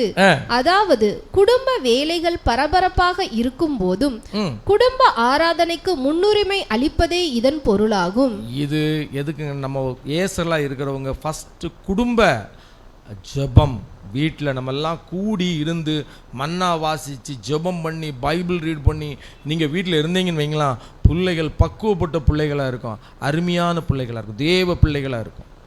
நம்மளை பார்த்து தான் பிள்ளைங்களே என்ன செய்வாங்கன்னா படிப்பாங்க. அன்புக்குரிய சகோதரர்களே, நம்ம தான் பிள்ளைங்களுக்கு ரோல் மாடல். படிங்க இடத்துல. உலகம் அவர்களுக்கு மென்பொருள் திரைகளை கவர்ச்சி பொருளாக கொடுக்கும் போது அதற்கு பதில் உங்கள் குழந்தைகளுக்கு வேதாகமத்தை போதிப்பதே இதன் பொருளாகும். பாத்தீங்களா, சின்ன வயசுல நம்ம தவறு எங்க இருந்து ஆரம்பிக்கிறோங்கன்னா, சின்ன வயசு குழந்தை பிறக்கும் பாத்தீங்களா, பிறந்த உடனே குழந்தை அழுத உடனே அழுத நிற்காததுக்கு எதையா ஒன்று போட்டு கையில் கொடுத்துருவாங்க, வச்சுக்கோ அப்படின்னு. ஒரு அது நல்ல ஒரு விஷயமா தான் இருக்கும், ஒரு கார்ட்டூன் பிக்சரை போட்டு கொடுத்துருவாங்க. அதுக்கப்புறம் அதுக்கு அடிமையாயிரும். அப்படி செய்யாதீங்கன்னு சொல்கிறார். குழந்தைகளுக்கு என்ன செய்வீங்க? வேத வசனத்தை ஊட்டுங்கிறார். அடுத்த படிங்க. சிப்பிராலும் பூவாலும் அந்த பச்சிலம் பிள்ளைகளுக்கு காட்டிய அதே தீவிர பாதுகாப்போடு கூட நீங்களும் உங்கள் துணைவர் அல்லது உங்கள் பிள்ளைகளின் ஆவிக்குரிய வாழ்க்கையை பாதுகாத்து வளர்த்தெடுப்பது இதன் பொருளாகும். பார்த்தீங்களா அன்புக்குரிய சகோதரர்களே, நமக்கு லெசன் இதுதான். நம்ம பிள்ளைகளை வளர்த்தெடுக்க வேண்டிய ஏசர்களாக தாய்மார்கள் இருந்து செயல்பட வேண்டும். அடுத்த ரெண்டாவது ஒரு காரியத்துக்குள்ள போயிடுவான். நாணலுக்கிடையே காணப்பட்ட கண்காணிகள். அன்புக்குரிய சகோதரர்களே, இப்போ மோசேயுடைய குடும்பத்தை பற்றி பார்க்க போகிறோம். மோசேயுடைய தாய் யாரு? யெகோபோத். அவருடைய சகோதரி யாரு? மகதல், சகோதரி மிரியாம். அன்புக்குரியவர்களே, இவங்களுக்கும் ஒரு கம்பேரிஷன் யாரோடு பார்க்க போகிறோம்? நம்முடைய ஆண்டவராய் இயேசு கிறிஸ்து தாயாகிய மரியாள் மற்றும் சலோமே என்பவர்களோடு ஒரு சகோதரி, அவங்களுடைய சலோமே என்பவர்களோடு ஒரு ஒரு ஒப்பிடு, எப்படி ஒப்பிட்டு பார்க்க போகிறோம் அப்படிங்கிறத பார்க்க போகிறோம். அன்புக்குரிய சார் சொல்ல பாருங்க, கடந்த சம்பவத்தில் நம்ம என்ன பார்த்தோம்? யாரோட ஒப்பிட்டு பார்த்தோம்? சுப்பரால் பூவால் பார்த்தோம். ஒரு பாருங்க, இப்போ அடுத்தால் கண்டினியூஷன். அந்த குழந்தைகளுக்கு அந்த குழந்தைய மகத்தி வச்சு குழந்தைய பெற்றெடுத்தாச்சுன்னு அடுத்த வளர்க்க வேண்டிய பொறுப்பு யாருக்கு? யார்? தாய்க்கு. இப்போ ஒரு குழந்தை பெற்றோன்னே என்ன ஆகும்? அமைதியாக இருக்கும், அழும். சின்ன குழந்தைக்கு ஒன்றும் தெரியுது, இங்கே ஓடும் அங்கே ஓடும், ஜன்னல் எட்டி பார்க்கும். எவ்வளோ நாளாக தான் போட்டு அடைச்சி வைக்கிறது? வீட்டுக்குள்ளே வைக்க முடியுமா? அது மோசே மாதிரி ஒரு திறமையான ஒரு மனிதன், ஒரு குழந்தை, தேவ குழந்தை அடைக்கவே முடியாது. அப்போது அவங்க ஒரு பிளான் பண்ணுறாங்க. அடுத்த மோசேயுடைய தாய் என்ன பண்ணுறாங்க? அக்குழந்தையை காப்பாற்ற ஒரு சிறிய பேழையை உருவாக்குறாங்க. எப்படி இது பேழையை உருவாக்குறது? என்ன எப்படி வந்துச்சு? அன்புக்குரிய சகோதரர்களே, பேழையை உருவாக்கி பாருங்க. அப்படின்னா இவங்களும் எப்படிதான் தேவ அறிவை பெற்றிருக்கிறாங்க பாருங்க. நோவா அந்த காலத்தில் கொப்பேரி மரத்தையும் என்ன கீழையும் பூசின மாதிரி இவங்க நினச்சிருக்காங்க. ஒரு பேழையை உருவாக்கி ஒரு சின்ன ஒரு உருவாக்கி அதில் என்ன கீழ் பூசி அதை எங்கே கொண்டு வைக்கிறாங்க? நைல் நதியில் ஒரு பெட்டியில் வச்சு நைல் நதியில் விடுறாங்க. மனசு எப்படி இருந்தது? ஒரு தாயோடைய மனசு. நதி கரைபடந்து ஓடும். அன்புக்குரியவர்களே, அப்படிப்பட்ட ஒரு சூழல். அது மட்டும் இல்லை, எகிப்து தேசம்ங்கிறது ஒரு ரொம்ப சூடான தேசம். வெயில், கடுமையான வெயில். குழந்தைய அதில் விடணும் நைல் நதியில். இப்போ இந்த சூழ்நிலை, அந்த தாய் யெகோபோத்துடைய தாயுடைய இருதயம் பயம், கற்பனை செய்து முடிக்க முடியாது அதெல்லாம். ஆனாலும் தேவன் மேலே ஒரு நம்பிக்கை, அளவு கடந்த ஒரு நம்பிக்கை வைத்து அவங்க அதை செய்கிறாங்க. அது மட்டும் இல்லை, அந்த நதியில் பார்த்தீங்கன்னா என்னெல்லாம் இருக்கும்? முதலைகள் இருக்கும் பார்த்தீங்களா, வேறு வேறு பூச்சிகள் என்னெல்லாமா இருக்கும். ஆபத்து நிறைந்த ஒரு இடம் அது. விட்டாச்சு. இப்போ தன்னுடைய மகள் யாரு?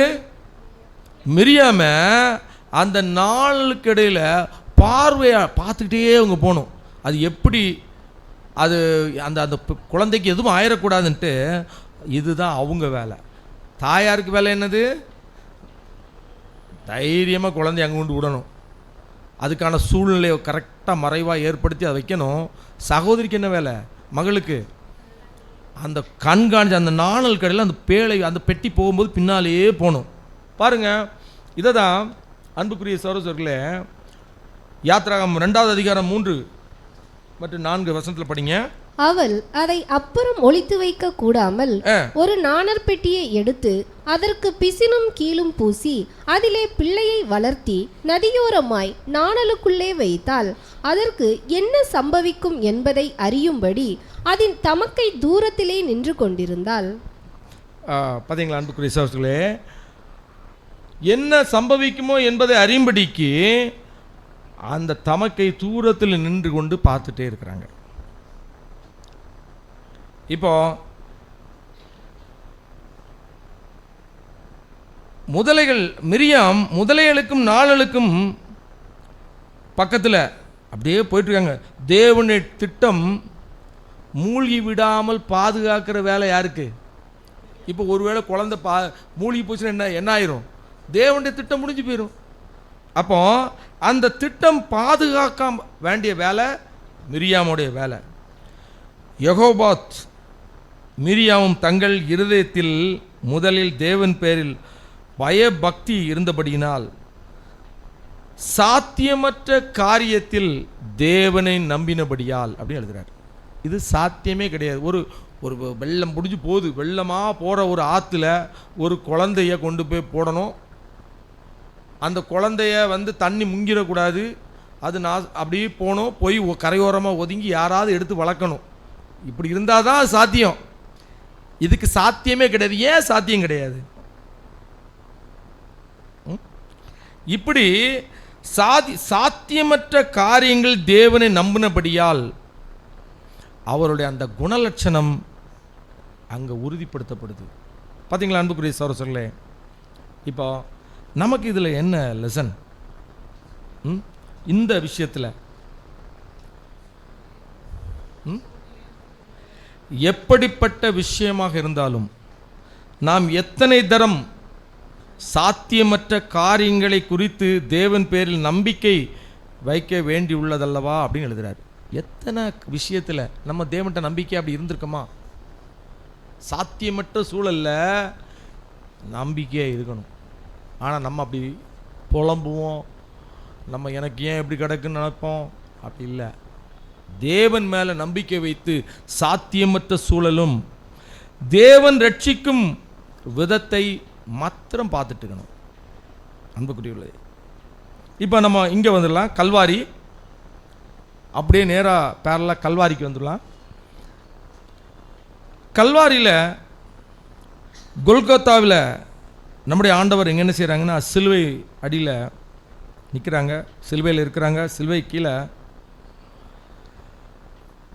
தன்னுடைய தாய் தன்னுடைய மகனை மரணத்துக்கு ஒப்பு கொடுத்து அப்படியே பார்த்துட்டே இருக்கிறாங்க. அப்போ இந்த சூழ்நிலையில் அவரோடு இருந்த மற்றவர்கள் எங்கே அப்படின்னு கொஸ்டின் கேட்குறாரு. அப்போஸ்தலர் எங்கே? எல்லாரும் ஓடி போயிட்டாங்க அன்புக்குரியவர்களே. ஆனால் இயேசுவின் தாயாகிய மரியாளும் யாக்கோபின் யோவானுடைய தாயாகும் யார் சலோமி மாத்திரம் அங்கே இருக்கிறாங்க. அந்த வேதனை பாருங்க, சூழ்நிலை இருதயத்தை பிளக்கிற ஒரு தாய் நிற்கிறாங்க. புள்ள சிலுவையில் மரண தண்டனைக்கு ஒப்பு கொடுத்துருக்கும் போது அந்த தாயோட இருதயம் எப்படி இருக்கும்? எவ்வளவு இருதயத்தை பிளக்கும் அந்த ஒரு சூழ்நிலை. அந்த தாயோட இருதயம் அவ்வளவு வேகுலப்பட்டிருக்கும். அப்படிப்பட்ட சூழ்நிலை தான் கம்பேரட் பண்ணுறாரு. இதை யெகோபோத் எப்படி மோசையை தண்ணீரில் விட வேண்டும் என்று இருந்தாரோ அப்படியே மரியாளும் இயேசுவை இரத்தத்திற்கு ஒப்பு கொடுத்தார். என்ன சொல்றாங்க? அங்க தண்ணியில மூழ்கி போச்சுன்னா என்ன ஆயிரும்? குழந்தை செத்துரும். இங்க ரத்தம் சிந்தினா மட்டும்தான் ஜீவன் வரும். யாருக்கு? ஒட்டுமொத்த மனு குலத்திற்கும் ஜீவனுக்கு ஒப்பு கொடுக்க வேண்டி இருந்தது. அன்புக்குரிய சொல்லு. அதே போல மிரியாம் எப்படி நாணலுக்கிடையே நின்று கவனித்து கொண்டிருந்தாரோ, நாணலுக்கிடையே இருந்து கவனித்து கொண்டிருந்தாரோ, அதே போல சலோமி சிலுவையில் அறையப்பட்ட இடத்தில் நின்று அவங்களுக்கு ஒரு ஆறுதலாக அதிலே வேறு எந்த வேலையும் செய்யலை, அமைதியாக பார்த்துட்டு இருந்தாங்க. மரியாளுக்கு ஒரு ஆறுதலாக இருந்திருப்பாங்க, அல்லது இயேசு கிறிஸ்து சிலுவையில் அடையப்பட்டதை பார்த்துக்கிட்டே இருந்திருப்பாங்க. வேறு என்ன பண்ணியிருப்பாங்க? வேறு ஒன்றுமே பண்ணியிருக்க மாட்டாங்க அன்புக்குரிய சரசுகளே. அப்போ நம்ம பார்க்குறோம், ஒரு வசனம் படிப்போம். யோவான் 19 அதிகாரம் 25-26. இயேசுவின் சிலுவையின் அருகே அவருடைய தாயும் அவருடைய தாயின் சகோதரி கிளையோப்பா மரியாளும் மகதலேனா மரியாளும் நின்று கொண்டிருந்தார்கள். அப்பொழுது இயேசு தம்முடைய தாயையும் அருகே நின்ற தமக்கு அன்பாய் இருந்த சீசனையும் கண்டு தம்முடைய தாயை நோக்கி, ஸ்திரீயே, அதோ உன் மகன் என்றார். பார்த்தீங்களா பிரதர்? அடுத்த ஒன்று என்ன சொல்கிறாங்கன்னா, வயதானவன் என்ற முறையில் அவர் ஒரு வயசான பிரதர், அதனால் என்ற முறையில் நான் ஒரு விஷயத்தை சொல்கிறேன் அப்படி சொல்லிட்டு, அற்புத ஆசீர்வாதங்கள் அது ரொம்ப சந்தோஷத்தை கொடுக்கும். இப்போ அப்போஸ்தலர் கூட என்ன செய்திருப்பாங்க? அப்பம் விட்டுருப்பாங்க. அப்பா நிறைய பேருக்கு வழங்கப்பட்டது எல்லாமே பிளஸ்ஸிங்கோடு நிற்கும்போது மனசு சந்தோஷமாக இருக்கும், ஒன்றும் பிரச்சனையே கிடையாது. ஆனால் நாணலுக்கு மத்தியில் நிற்கிறதுங்கிறது கடினமான ஒரு வேலை அப்படி சொல்லி, நீங்கள் விசுவாசம் காண்பிப்பது என்பது முற்றிலும் வேறொரு காரியம் சொல்கிறார். நம்ம ஒரு பிளஸ்ஸிங் கிடைச்சாதான் விசுவாசிக்கிறோம். ஏதாவது ஒரு பிளஸ்ஸிங் கிடைச்சாதானே தேவனை விசுவாசிக்கிறோம். இவங்களுக்கு இங்கே என்ன பிளஸ்ஸிங் கிடைச்சிது? நாணல் கடையில் நிற்கிறதும் அந்த குழந்தைய அப்படியே தண்ணியில் விடுவதும் இதான் பிளஸ்ஸிங்க. மரியாள் இங்கே கண்ணுக்கு முன்னால் நடைபெறுது. அப்படி ஒரு ஒரு ஒரு தன்னுடைய மகன் மரணத்திற்கு ஒப்பு கொடுக்குறாங்க. இதில் என்ன பிளஸ்ஸிங் இருக்குது? ஆனாலும் விசுவாசத்தோடு அங்கே நிற்கிறாங்க. பார்த்தீங்களா? அதுதான் மேன்மையானது அப்படின்னு சொல்கிறார். பார்த்தீங்களா அன்புக்குரிய சகோதரர்களே? அது மட்டும் இல்லை, அவர்கள் தங்கள் அன்புக்குரிய இயேசுக்காக அங்கே தரித்து நின்று இயேசுவின் தாய்க்காகவும் சலோமி துணை நின்றார். அப்போஸ்தலர் யாரு? யோவான். அவங்க 2 பேரும் பாதுகாக்கிறதுக்காக நின்றார் அப்படி சொல்றார். இதுதான் ஒரு இயேசுடைய தன்மை. விட்டுட்டு ஓடுறதில்லை, எந்த சூழ்நிலையும் தைரியமாக கூட நிற்பது. படிங்க. சுவிசேஷ யுகத்தின் முடிவில் வாழும் என் அன்பு சகோதரிகளே. இப்ப நமக்கு லெசன் கொடுக்கிறார்.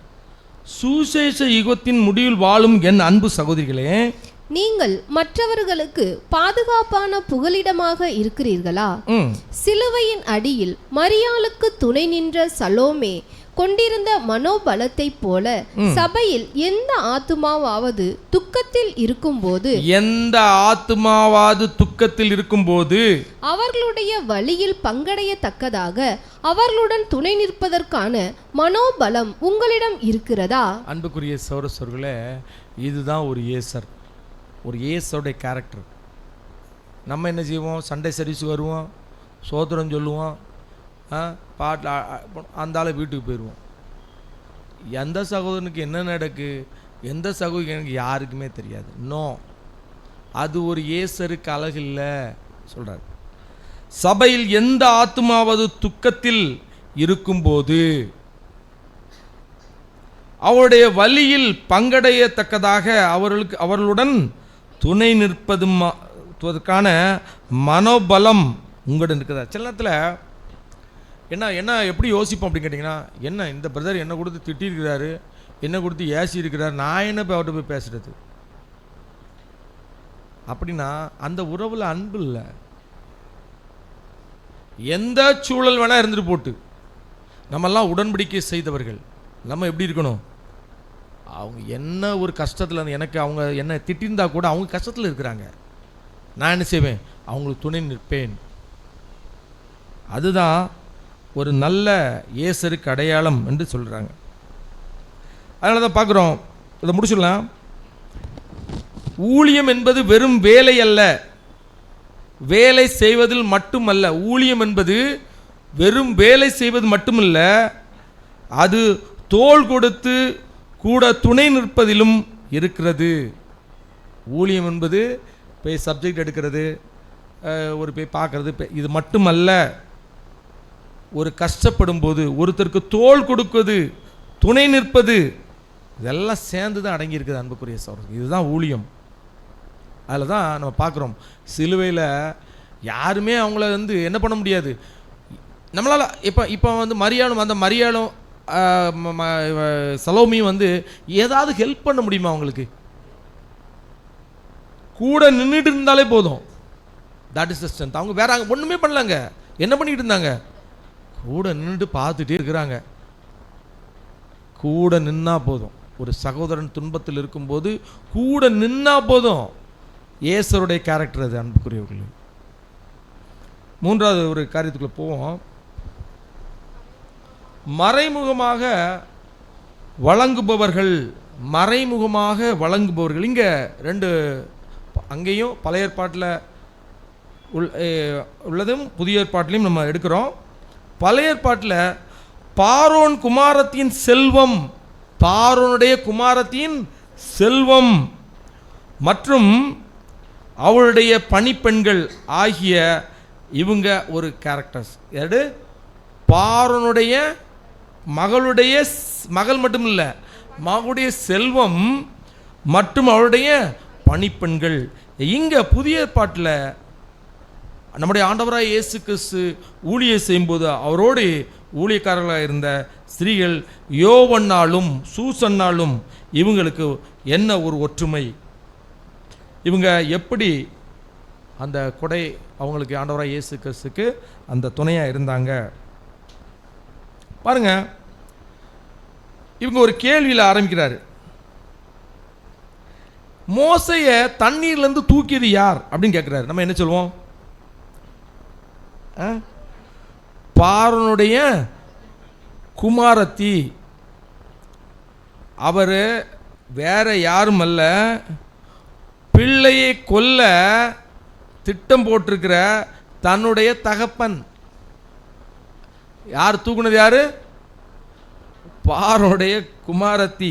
பாருங்க, அடுத்தல பார்வோன் குமாரத்தி மோசையை தண்ணீரிலிருந்து தூக்கி வெளியே எடுத்து வருவதற்கு உதவியது யார்? அடுத்த கொஸ்டின் பாருங்க. பார்வோன் குமாரத்தியின் பணிப்பெண். இவங்கெல்லாம் யாரு? எகிப்தியர்கள். இவங்க என்ன சொல்லியிருக்கலாம்? என்ன சொல்லியிருக்கலாம்? இவங்க இது எபிரேய பெண் தெரியுது, உடனே தண்ணிக்குள்ளே போ. ஏற்கனவே ராஜா என்ன சொல்லியிருக்காரு? தண்ணியில் போட்டு முக்க சொல்லியிருக்காரு, நீங்கள் போட்டு முக்கி கொண்டு இருக்குன்னு சொல்லியிருக்கலாம். அப்படிதானே சொல்லியிருக்கணும்.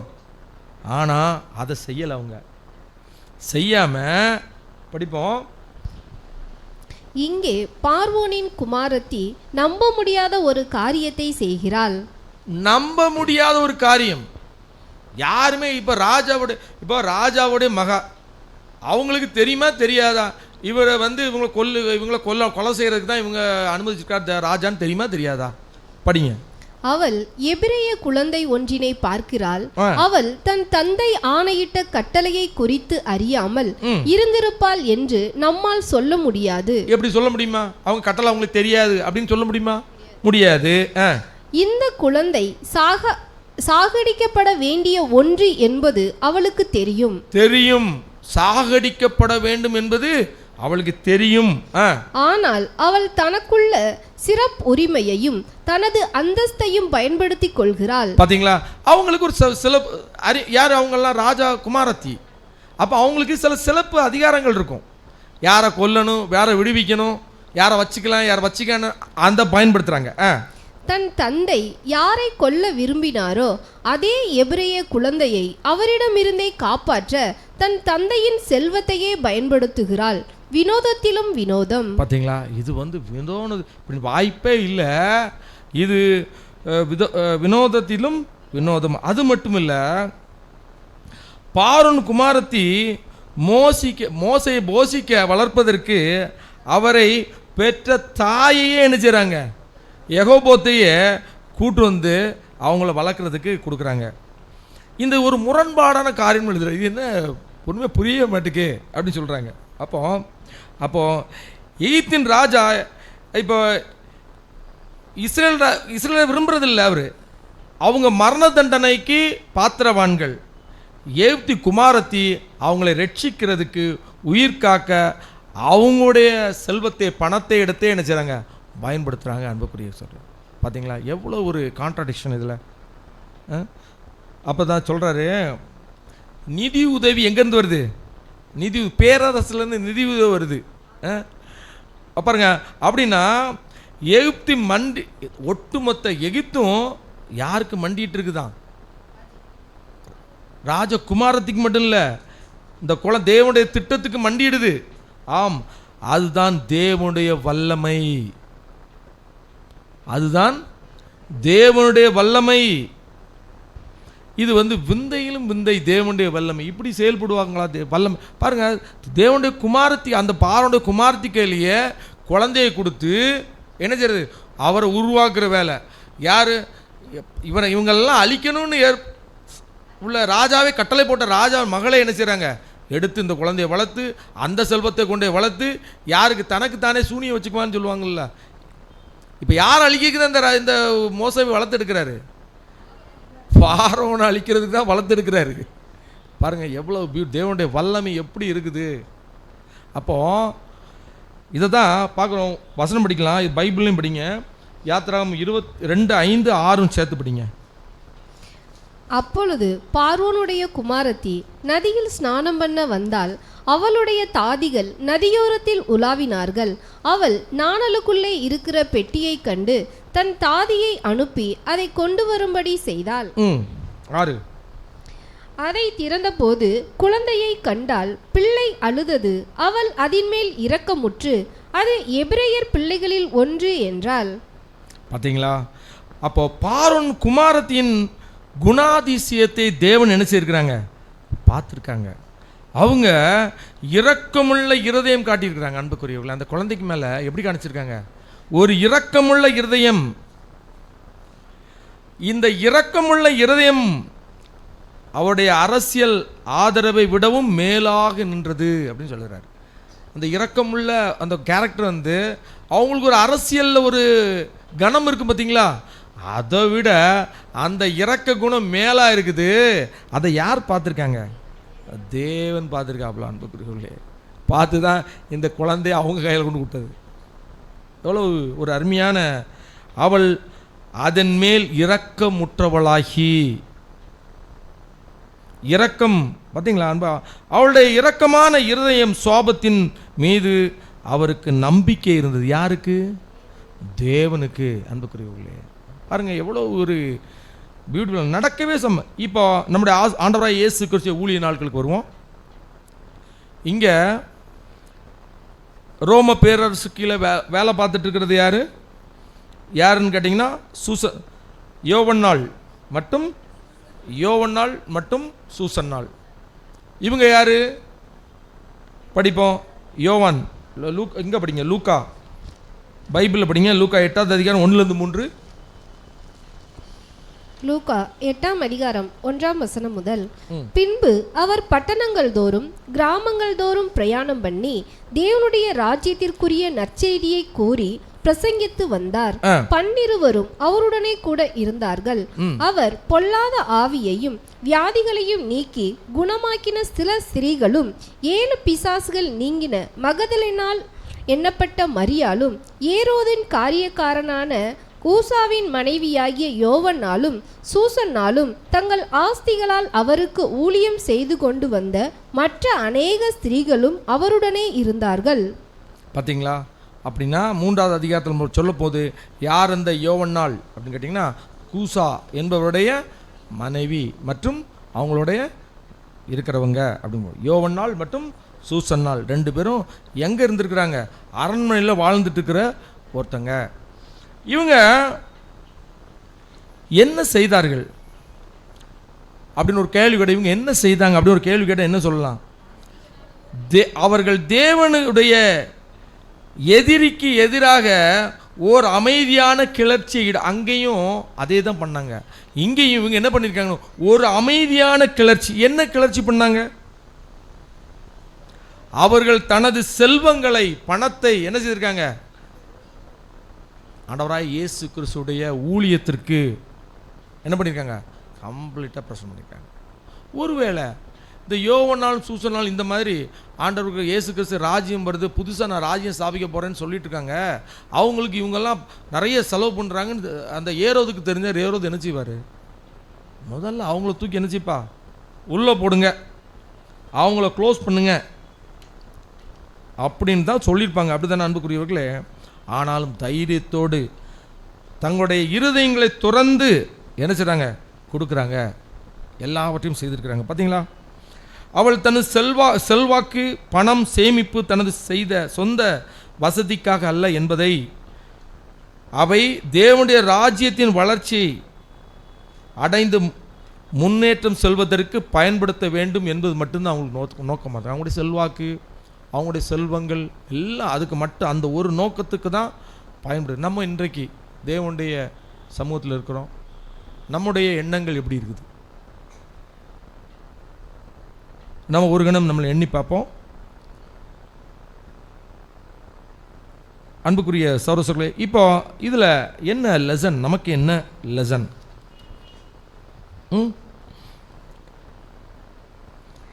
உங்களுக்கு தேவையான குணலட்சங்களை தாராளமாக மனப்பூர்வமாக தேவனுடைய காரியங்களை தங்களுக்கு வாய்ப்பு கிடைக்கும் போதெல்லாம் மற்றவங்களுக்கு உதவி செய்வதும் தேவனுடைய காரியங்களும் ஈடுபடுவதும் நம்ம ஒரு நோக்கமாக வச்சிருக்கணும். இப்போ இந்த ஒரு காரியத்தில் நம்ம குடும்பத்தோடு சில காரியங்களை நம்ம அன்பு சகோதரர் எழுத சில நடைமுறை யோசனைகளை பற்றி பேசுகிறார். சில நடைமுறை நம்ம வாழ்க்கையில் சொல்லும்போது 2 பாயிண்ட் சொல்கிறாங்க, படிங்க. முதலாவதாக உங்கள் குடும்பத்தை, உங்கள் இல்லத்தை ஞானத்துடன் நிர்வகிப்பதன் மூலமும் நமக்குள்ள அனைத்தும் தேவனுக்கு சொந்தமானது. முதல்ல நம்ம என்ன திங்க் பண்ண, நமக்கு குடும்பங்களை ஞானமாக நம்ம நடைமுறைப்படுத்தணும், அதை செயல்படுத்தணும். நமக்குள்ள ஆசி செல்வம்லாம் யாருடையதுன்னு நினைக்கணும்னா தேவனுடையது என்பதை உங்கள் பிள்ளைகளுக்கு முன்மாதிரியாக ஜீவித்து காண்பிப்பதன் மூலமும் நாம் ஊழியம் செய்யலாம். நம்ம ஃபர்ஸ்ட் நம்ம பிள்ளைகளுக்கு முன்மாதிரியான ஜீவிதம்.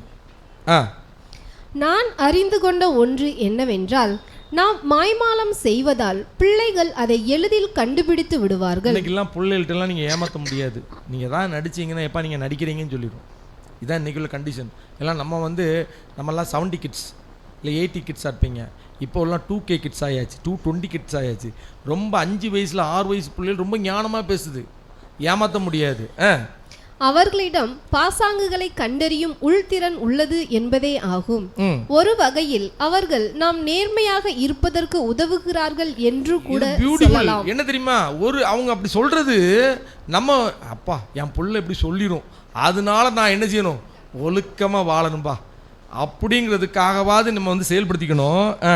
நாம் என்னதான் ஆயிரம் வார்த்தைகளை சொல்லி அவர்களை செவிமடுக்க வைத்தாலும் அதை காட்டிலும் பன்மடங்கு அதிகமாக அவர்கள் நாம் செய்வதையே, நம் அசைவுகளையே, நம் கிரியைகளையே உற்று நோக்குகிறவர்களாக இருக்கிறார்கள். என்னென்ன செய்வோமோ அதே பிள்ளைகள் செய்யும். நம்ம தான் ரொம்ப கேர்ஃபுல்லாக இருக்கணும் அன்புக்குரியவர்களே. இது ஃபர்ஸ்ட் பாயிண்ட். அப்போ நம்ம பிள்ளைகளுக்கு நம்முடைய செல்வத்தை எப்படி நம்ம மற்றவர்களுக்கு நம்ம நிரூபிக்கிற திறனையும் கொடுக்கணும். அதை நம்முடைய முன்மாதிரியை காணிச்சு மற்றவங்க முன்மாதிரி என்னெல்லாம் வகையில் முன்மாதிரி கொடுக்கலாம். நம்ம நிறைய பேருக்கு 10 பேருக்கு உதவி செய்தால் நம்ம பிள்ளைகளும் உதவி செய்யும். அன்புக்குரியவர்களே, நம்ம கஞ்ச பிசினாரியாக இருந்தால் நம்ம பிள்ளைகள் அதை விட மோசமாயிரும். அப்படின்னா தேவனுடைய காரியங்களில் நம்ம வந்து இதெல்லாம் தேவனுடைய அசட்ஸ், ஏங்குள்ளது கிடையாது. நான் வந்து வழிப்போக்கனாக அந்த உலகத்தில் இருக்கிறேன் அங்கிற உணர்வு நமக்குள்ள இருக்கணும் அன்புக்குரியவர்களே. 2வது விஷயம் பாருங்க, உங்கள் உணவருந்தும் மேஜையினை ஒரு பிரசங்க மேடையை போலவே. இப்போ வீட்டில் நம்ம வந்து சாப்பிடுவோம் பார்த்தீங்களா, சாப்பாடு உட்கார்ந்தோன்னு வந்துட்டு டக்கு டக்குன்னு எல்லாரும் ஒன்றா சேர்ந்து சாப்பிடுங்கன்னு சொல்கிறார் முதல் பாயிண்ட்டு. அப்போ எல்லாரும் உட்காந்து சேர்ந்து சாப்பிட்டீங்கன்னா ஒரு அன்பு வரும். அப்படி சாப்பிடும்போது கூட ஒரு பிரசங்க மேடையை போலவே சக்தி வாய்ந்த ஒன்றாக உங்களால் மாற்ற முடியும். சுவிசேஷத்தை முன்மாதிரியாக ஜீவிப்பதன் மூலம் உங்கள் குழந்தைகளை நல்வழியில் போஷிப்பதற்கு அந்த இடத்தை பயன்படுத்தி கொள்ளலாம். அந்த இடத்தை கூட நம்ம என்ன செய்யலாம், ஒவ்வொரு சின்ன சின்ன விஷயத்தையும் நம்ம பயன்படுத்தி கொள்ளலாம் அப்படி சொல்ல. 2வது பாயிண்ட் பாருங்க. 2வது யோசனை, சபைக்கு நவீன கால யோவன்னான்கள் தேவைப்படுகிறார்கள். விவேகம் மிக்க நீதிமான்களாகிய பெண்கள் நமக்கு தேவைப்படுகிறார்கள். தனிப்பட்ட விதத்தில் இல்லத்தில் சோதிக்கப்பட்ட பிறகு நான் எனது தாளந்துகளை ஊழியத்தை ஆதரிப்பதற்காக பயன்படுத்துவேன் என்று சொல்லும் பெண்கள் தேவைப்படுகிறார்கள். நான் தனது தாளந்துகளை ஊழியத்துக்காக ஆதரிப்பதற்காக பயன்படுத்துவேன் என்று சொல்லுகிற பெண்கள் இன்னைக்கு என்ன செய்யறாங்க, சபைக்கு தேவைப்படுறாங்க. நமது நவீன கால ஈசர்களுக்கு ஊழியம் என்பது வெறும் ஞாயிறு பள்ளி வகுப்பெடுப்பது மட்டுமல்ல, அது ஊழியத்திற்கு நிதி உதவி செய்வதும், பொருட்களை ஒழுங்கமைப்பதும், அறுவடை வேலைகளுக்கு தேவையானவை இருக்கின்றனவா என்பதை உறுதி செய்வதும் கூட ஊழியமே ஆகும். பாத்தீங்களா, இதெல்லாம் இந்த சபையில் உள்ள ஏசர், நவீன கால ஏசர்களாக இருக்கிற உங்களுக்கு அது அதனால சகோதரர்களுக்கு இதெல்லாம் கிடையாதா? சகோதரர்களுக்கும் உண்டு. ஆனால் நம்ம ஸ்திரீகளை மையமாக வச்சு பார்க்கறதுனால அப்படி பிரதர் எழுதியிருக்கிறாங்க. அன்புக்குரிய சகோதரர்களே, இவற்றெல்லாம் நீங்கள் முதலில் தனிப்பட்ட வாழ்க்கையில் உண்மை உள்ளவர்களாக இருக்க வேண்டும்னு முடிக்கிறார். என்ன பண்ணுறாரு, ஒரு ஏசர் தன் கையில் செங்கோல் இருந்தாலும் சரி, ஒரு கையில் செங்கோல் இருந்தாலும் சரி, அல்லது கரண்டி இருந்தாலும், இப்படி தான் எழுதுறாங்க. ஆனால் கரண்டி இருந்தாலும் சரி, எதை கொண்டும் அவள் தேவனுடைய வேலையை செய்வாள். ஒரு ஏசட்ட இது அப்படின்னா என்ன அர்த்தம், தான் அதிகாரம் இருக்கிறவங்க கூட நிறைய பணம் இருக்கும், கரண்டி இருக்கும், கொஞ்சம் பணம் இருக்கும், எப்படி இருந்தாலும் தான் இருதயத்திலிருந்து அப்படியே கொடுப்பாங்க ஏசர் என்பவங்க. அன்புக்குரியவர்களே, 4வது இதோடு கொஞ்சம் முடிச்சிடலாம். உள்ளுணர்வு கொண்ட பாதுகாவலர்கள். உள்ளுணர்வு கொண்ட பாதுகாவலர்களில் நம்ம யாருன்னா சிப்போராள். யார்? சிப்போராள். புதிய ஏற்பாட்டில் இவங்களை கம்பேரட் பண்ணி பார்க்கும்போது யாருன்னு கேட்டிங்கன்னா, இந்த தைலமிட்ட ஆண்டவராய் இயேசு கிறிஸ்து பாதத்தை தைலமிட்டாங்கல்ல, மகதலேன் மரியாளோட ஒப்பிட்டு பேசுகிறாங்க. இல்லை பெத்தானியா ஊர் மரியாளோட பிரதர் ஒப்பிட்டு பேசுகிறாங்க. நான் இது கொஞ்சம் எனக்கு கொஞ்சம் கடினமாக தான் இருந்துச்சு, பட் இருந்தாலும் என்னால் முடிஞ்ச அளவுக்கு நான் எக்ஸ்பிளைன் பண்ணுறேன். அன்புக்குரிய சகோதரர்களே, யாத்திராகம் 4வது அதிகாரம் வீட்டிலே படிப்போம். அந்த சம்பவம் என்ன, ஒரு விசித்திரமான ஒரு வரலாறு இது. பாருங்கள், மோசே மிதியான் தேசத்துலேருந்து எங்கே பார்த்து போகிறாரு, எகிப்தை பார்த்து போகிறாரு. கெய்ரோவை பார்த்து அவர் போயிட்டு இருக்கும்போது எகிப்தால தேவனுடைய தூதன் வராரு. தேவனுடைய தூதன் வந்து என்ன பண்ணுறாரு, மோசையோ அவருடைய பையனை, ஒரு பையன் யார், கெர்சோம் யாராவது ஒருத்தரை கொலை செய்கிறதுக்காக அவர் ஆயத்தமாறாரு. இப்போ இந்த சூழ்நிலையில் இது வந்து ஒரு உடன்படிக்கை. எது எந்த உடன்படிக்கை? விருத்த சேதனம் ஒரு உடன்படிக்கை. இப்போ விருத்த சேதனம் பண்ணாமல் அந்த குழந்தை இருக்குது. இப்போ ஏன் இது தெரியும்? மோசைக்கு தெரியுமா தெரியாதா? தெரியும். ஏன் செய்யலை? என்ன பிரதர் இங்கே கொடுக்குறாங்கன்னா, ஒருவேளை அவர் சூழ்நிலை நிமித்தம், என்ன சொல்கிறாங்க, சூழ்நிலை நிமித்தம் இவங்க தேவன் இவரை அழைத்து ஒரு பணியை கொடுத்துருக்காங்க. அந்த பணி நிமித்தம் அவர் ரொம்ப அதிலே ப்ரெஷராக இருந்திருப்பாங்க. அதனால் அவர் என்ன செயல்பட முடியும்? இல்லை, நம்ம எகிப்துலேருந்து ஓடி வந்தோம்னா ஒரு ரீசன். என்ன ரீசனுக்கு? அங்கே ஒரு சம்பவம் நடந்துச்சு. இப்போ மறுபடியும் அங்கே தான் போகிறோம். அங்கே போகும்போது அங்கே உள்ள பார்வோன் எதையாவது நம்ம செய்துடுவாரோ அப்படிங்கிற ஒரு பய உணர்வில் கூட என்ன பண்ணியிருக்கலாம், அவங்க மறந்துருக்கலாம் அப்படின்னு எழுதுறாரு. ஆனால் இதை இந்த சூழ்நிலை புரிந்து கொண்ட சிப்போரால் என்ன செய்கிறாங்க, உடனே ஒரு கருக்கான ஒரு கல்லை எடுத்து பையனுடைய நுனித்தோலை வெட்டி அதை தூக்கி அவங்களுடைய வீட்டுக்காரங்களுடைய பாதத்தில் இறஞ்சி, நாங்கள் இரத்த சம்பந்தமான ஒரு உறவு. அப்போ ஒரு உடன்படிக்கை எப்படி ஆகுது? ஒரு உடன்படிக்கை ரத்தம் சிந்துதலோடு ஒரு உடன்படிக்கை எங்கே இருக்குது அன்புக்குரிய சகோதரர்களே அப்படிங்கிறத பார்க்குறோம். அப்போ இதன் கருத்து என்ன அப்படின்னு கேட்கும்போது, மோசே செயல்பட்ட தடுமாறுகிற போது அவருடைய மனைவி சிப்போராள் உள்ளுணர்வின்படி செயல்பட்டாள் அப்படின்னு சொன்னாங்க. அப்போ ஒரு ஏசர் எப்படி செயல்படுவாங்கன்னா, ஒரு உள்ளுணர்வோடு அவங்களுக்கு புரியும், ஏதோ சம்பவம் ஏதோ தவறாக போயிட்டுருக்கு, அதை சரி செய்யணும் அப்படின்ட்டு ஒரு ஏசராக அவங்க அங்கே செயல்படுறாங்க அன்புக்குரிய சகோதரர்களே. இப்போ இப்படி நேராக எங்கே வந்துடலாம், அப்படி நேராக மரியாள்கிட்ட வந்துடுவோம். இப்போ மரியாளுடைய சூழல் இங்கே பாருங்கள். பெத்தானியா வீட்டில், லாசர் வீட்டில் எல்லோரும் கூடி வந்திருக்கிறாங்க. அது கண்டிப்பாக ஒரு பண்டிகையாக தான் இருக்க வாய்ப்பு இருக்குன்னு சொல்கிறாங்க. பிரதர் அப்படி தான் எழுதியிருக்காங்க, ஒரு பண்டிகை, ஏதோ விசேஷம், எல்லோரும் கூடி வந்திருக்கிறாங்க. எல்லோரும் பண்டிகைக்கு வந்து சாப்பிடுங்க. மரித்து உயிர்த்தெழுந்த லாசரும் அங்கே இருக்கிறாப்புல. இப்போ மரியாள் என்ன செய்கிறாங்க, விலையேறப்பட்ட நலதம் தைலத்தை என்ன செய்ய உடைச்சி அப்படியே அவங்க பாதத்தில் விடுறாங்க. இந்த தைலத்தோட விலை சாதாரணமான விஷயம் கிடையாது. இது சாதாரண ஒரு சென்ட் பாட்டில் கிடையாது. ஒரு வருட கால ஊதியம். அது ஒரு வருட காலம் ஒருத்தருக்கான ஊதியம் பாருங்க. இப்போ இந்த ஊதியத்தை அப்படியே விட்ட உடனே கொஞ்சம் பேர் டென்ஷன் ஆகிறாங்க. யார் டென்ஷன் ஆனது? ஆமாம், வீடு ஃபுல்லும் ஒரு நல்ல ஒரு நறுமண வாசனை. அப்போ யூதாஸ் என்ன பண்ணுறாங்கன்னா, இதை நல்ல ஒரு விலைக்கு விற்று யார் தரித்திரத்தில் கொடுத்துடலாமே அப்படின்னு சொல்லும்போது ஆண்டவர் அங்கே இடைப்படுறாங்க. என்ன இயேசு என்ன சொன்னாங்க? போதும், அவளை விட்டு விடுங்கள், நான் அடக்கம் பண்ணும் படிக்கு நாளுக்காக இதை வைத்திருந்தாள் அப்படிங்கிறத பார்க்கணும் அன்புக்குரிய சகோதரர்களே. இப்போ சிப்போராளுக்கும் தைலமிட்ட மரியாளுக்கும் இடையிலே தொடர்பு இங்கே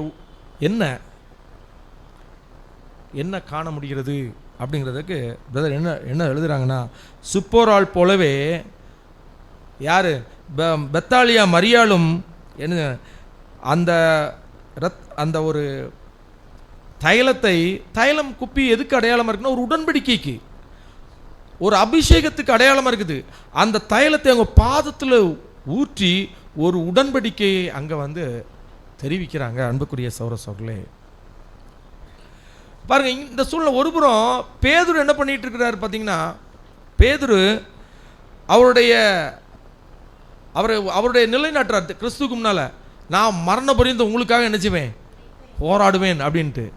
மறுபுறம் யூதாஸ் என்ன செய்கிறாரு, காயின்ஸ் எல்லாம் எண்ணிட்டு இருக்கிறாரு. இந்த சூழ்நிலையில் தான் மரியாள் இயேசு கிறிஸ்து சரீரத்தை சிலுவையில் ஆயத்தப்படுத்தி கொண்டிருந்தாள் அப்படின்னு எழுதுகிறார். ஆச்சரியம், அவள் வெளியரங்கமாக பயன்படுத்தப்படுவதற்கு முன்னே தனிமையில் தனிப்பட்ட ஜீவித்தை உண்மை உள்ளவளாக இருந்திருக்கிறாள். வெளியரங்கம் அவங்க எப்படி தன்னுடைய உண்மையுள்ள ஜீவித வாழ்க்கையில் இருந்ததுனால தான் வெளியரங்கமாக அந்த நலந்தம் தைலத்தை என்ன பண்ண முடிஞ்சுது, கிறிஸ்துவுக்காக அப்படியே சாக்ரிஃபைஸ் பண்ண முடிஞ்சுது. அவங்க வாழ்நாளெல்லாம் அவங்க எப்படி இருந்திருக்கணும், உண்மை உள்ள ஜீவிதம் ஜீவிச்சதுனால தான் அப்படியே கொடுக்குறாங்க. அன்புக்குரிய சௌரசோர்களே பாருங்கள், இந்த கேரக்டர்ஸ் எல்லாம் நம்ம வீட்டில் போய் மறுபடியும் படிங்க அந்த புக்கை. ரொம்ப ஒரே ஒரு முடிஞ்சல 3 ஸ்லைடு தான் படிங்க. சில நடைமுறை யோசனைகள். இப்போது நான் உங்களுடன் பகிர்ந்து கொள்ள விரும்பும் நடைமுறை யோசனைகள் சில உள்ளன. இதை உள்ளுணர்வு எனும் கோட்பாடு என்று அழைப்போம். என்னவெனில், நீங்கள் தேவ வசனங்களுக்கு கீழ்ப்படிந்து அதை சரியாக பயிற்சி செய்து வருவீர்களே ஆனால், நவீன கால ஏசராக, நவீன கால தைரியமுள்ள பாதுகாப்பாளராக செயல்படும் வாய்ப்புகளை தேவன் உங்களுக்கு வழங்குவார். இந்த ஏசர் உத்தரவு கிடைத்து பின் உணர்வடைந்து செயல்படுபவராய் இருக்க மாட்டார். இந்த ஏசர் உத்தரவு கிடைச்சு அதுக்கப்புறம் அதுக்கு நம்ம செயல்படுவோங்கிற மாதிரி இருக்க மாட்டாங்க.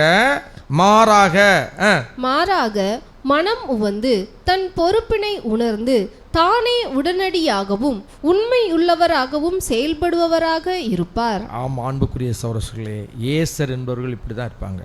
யாரும் சொல்லிலாம் கேட்க முடியாது. ஒரு ஆர்டர் கீழே ஒரு முதலாளி இருக்கிறார். முதலாளி வந்து ஆர்டர் கொடுத்தா தான் அந்த வேலைக்காரன் செய்வார், வேலை செய்வார். ஆனால் ஏசர் என்பவர்கள் அப்படி இருக்க மாட்டாங்க. சூழ்நிலை புரிந்து கொண்டே அது செயல்பட்டு அதற்கான தேவனுக்கான பணிகளை செய்கிறவர்களாக இருப்பாங்க. அன்புக்குரிய சகோதரர்களே பார்க்குறோம். இப்போ நம்ம முடிச்சிடலாம். பார்க்குறோம் பழைய ஏற்பாட்டில் யாரெல்லாம் பார்த்தோம்? சிப்பிராள், பூவால், யோகபேத், மிரியாம், பார்வோனின் குமாரத்தி, பணிப்பெண், சிப்போராள். இவங்க பழைய ஏற்பாட்டில் உள்ள ஏசர்களாக மோசேக்கு அந்த திட்டத்தை நிறைவேற்றுறதுக்கு செயல்பட்டாங்க. அதே போல் ஆண்டவராய் இயேசு கிறிஸ்து கூட மகதலேன் மரியாள், கிளேப்பா மரியாள், இயேசுவின் தாயாகிய மரியாள், சலோமே, யோவன்னாள், சூசன்னாள், பெத்தனியா, இவங்க ஆண்டவராய் இயேசு இவங்கெல்லாம் இந்த கேரக்டர்ஸ்லாம் இல்லைன்னா கிறிஸ்துடைய அந்த செயல்பாடுகள் திட்டம் நிறைவேறாது.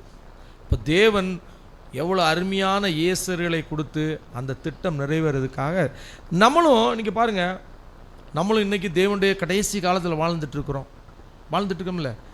நம்மளும் தேவனுடைய திட்டத்தை நிறைவேற்றி முடிக்கணும். அப்படின்னா நம்ம எப்படி வாழணும்? இவர்களைப் போல. இவர்கள் ஏசர்களாக வாழ்ந்தாங்க. அந்த ஏசர்களாக வாழ்ந்து, ஏசருக்கு என்ன நம்ம மீனிங் கண்ணு பார்த்தோம்?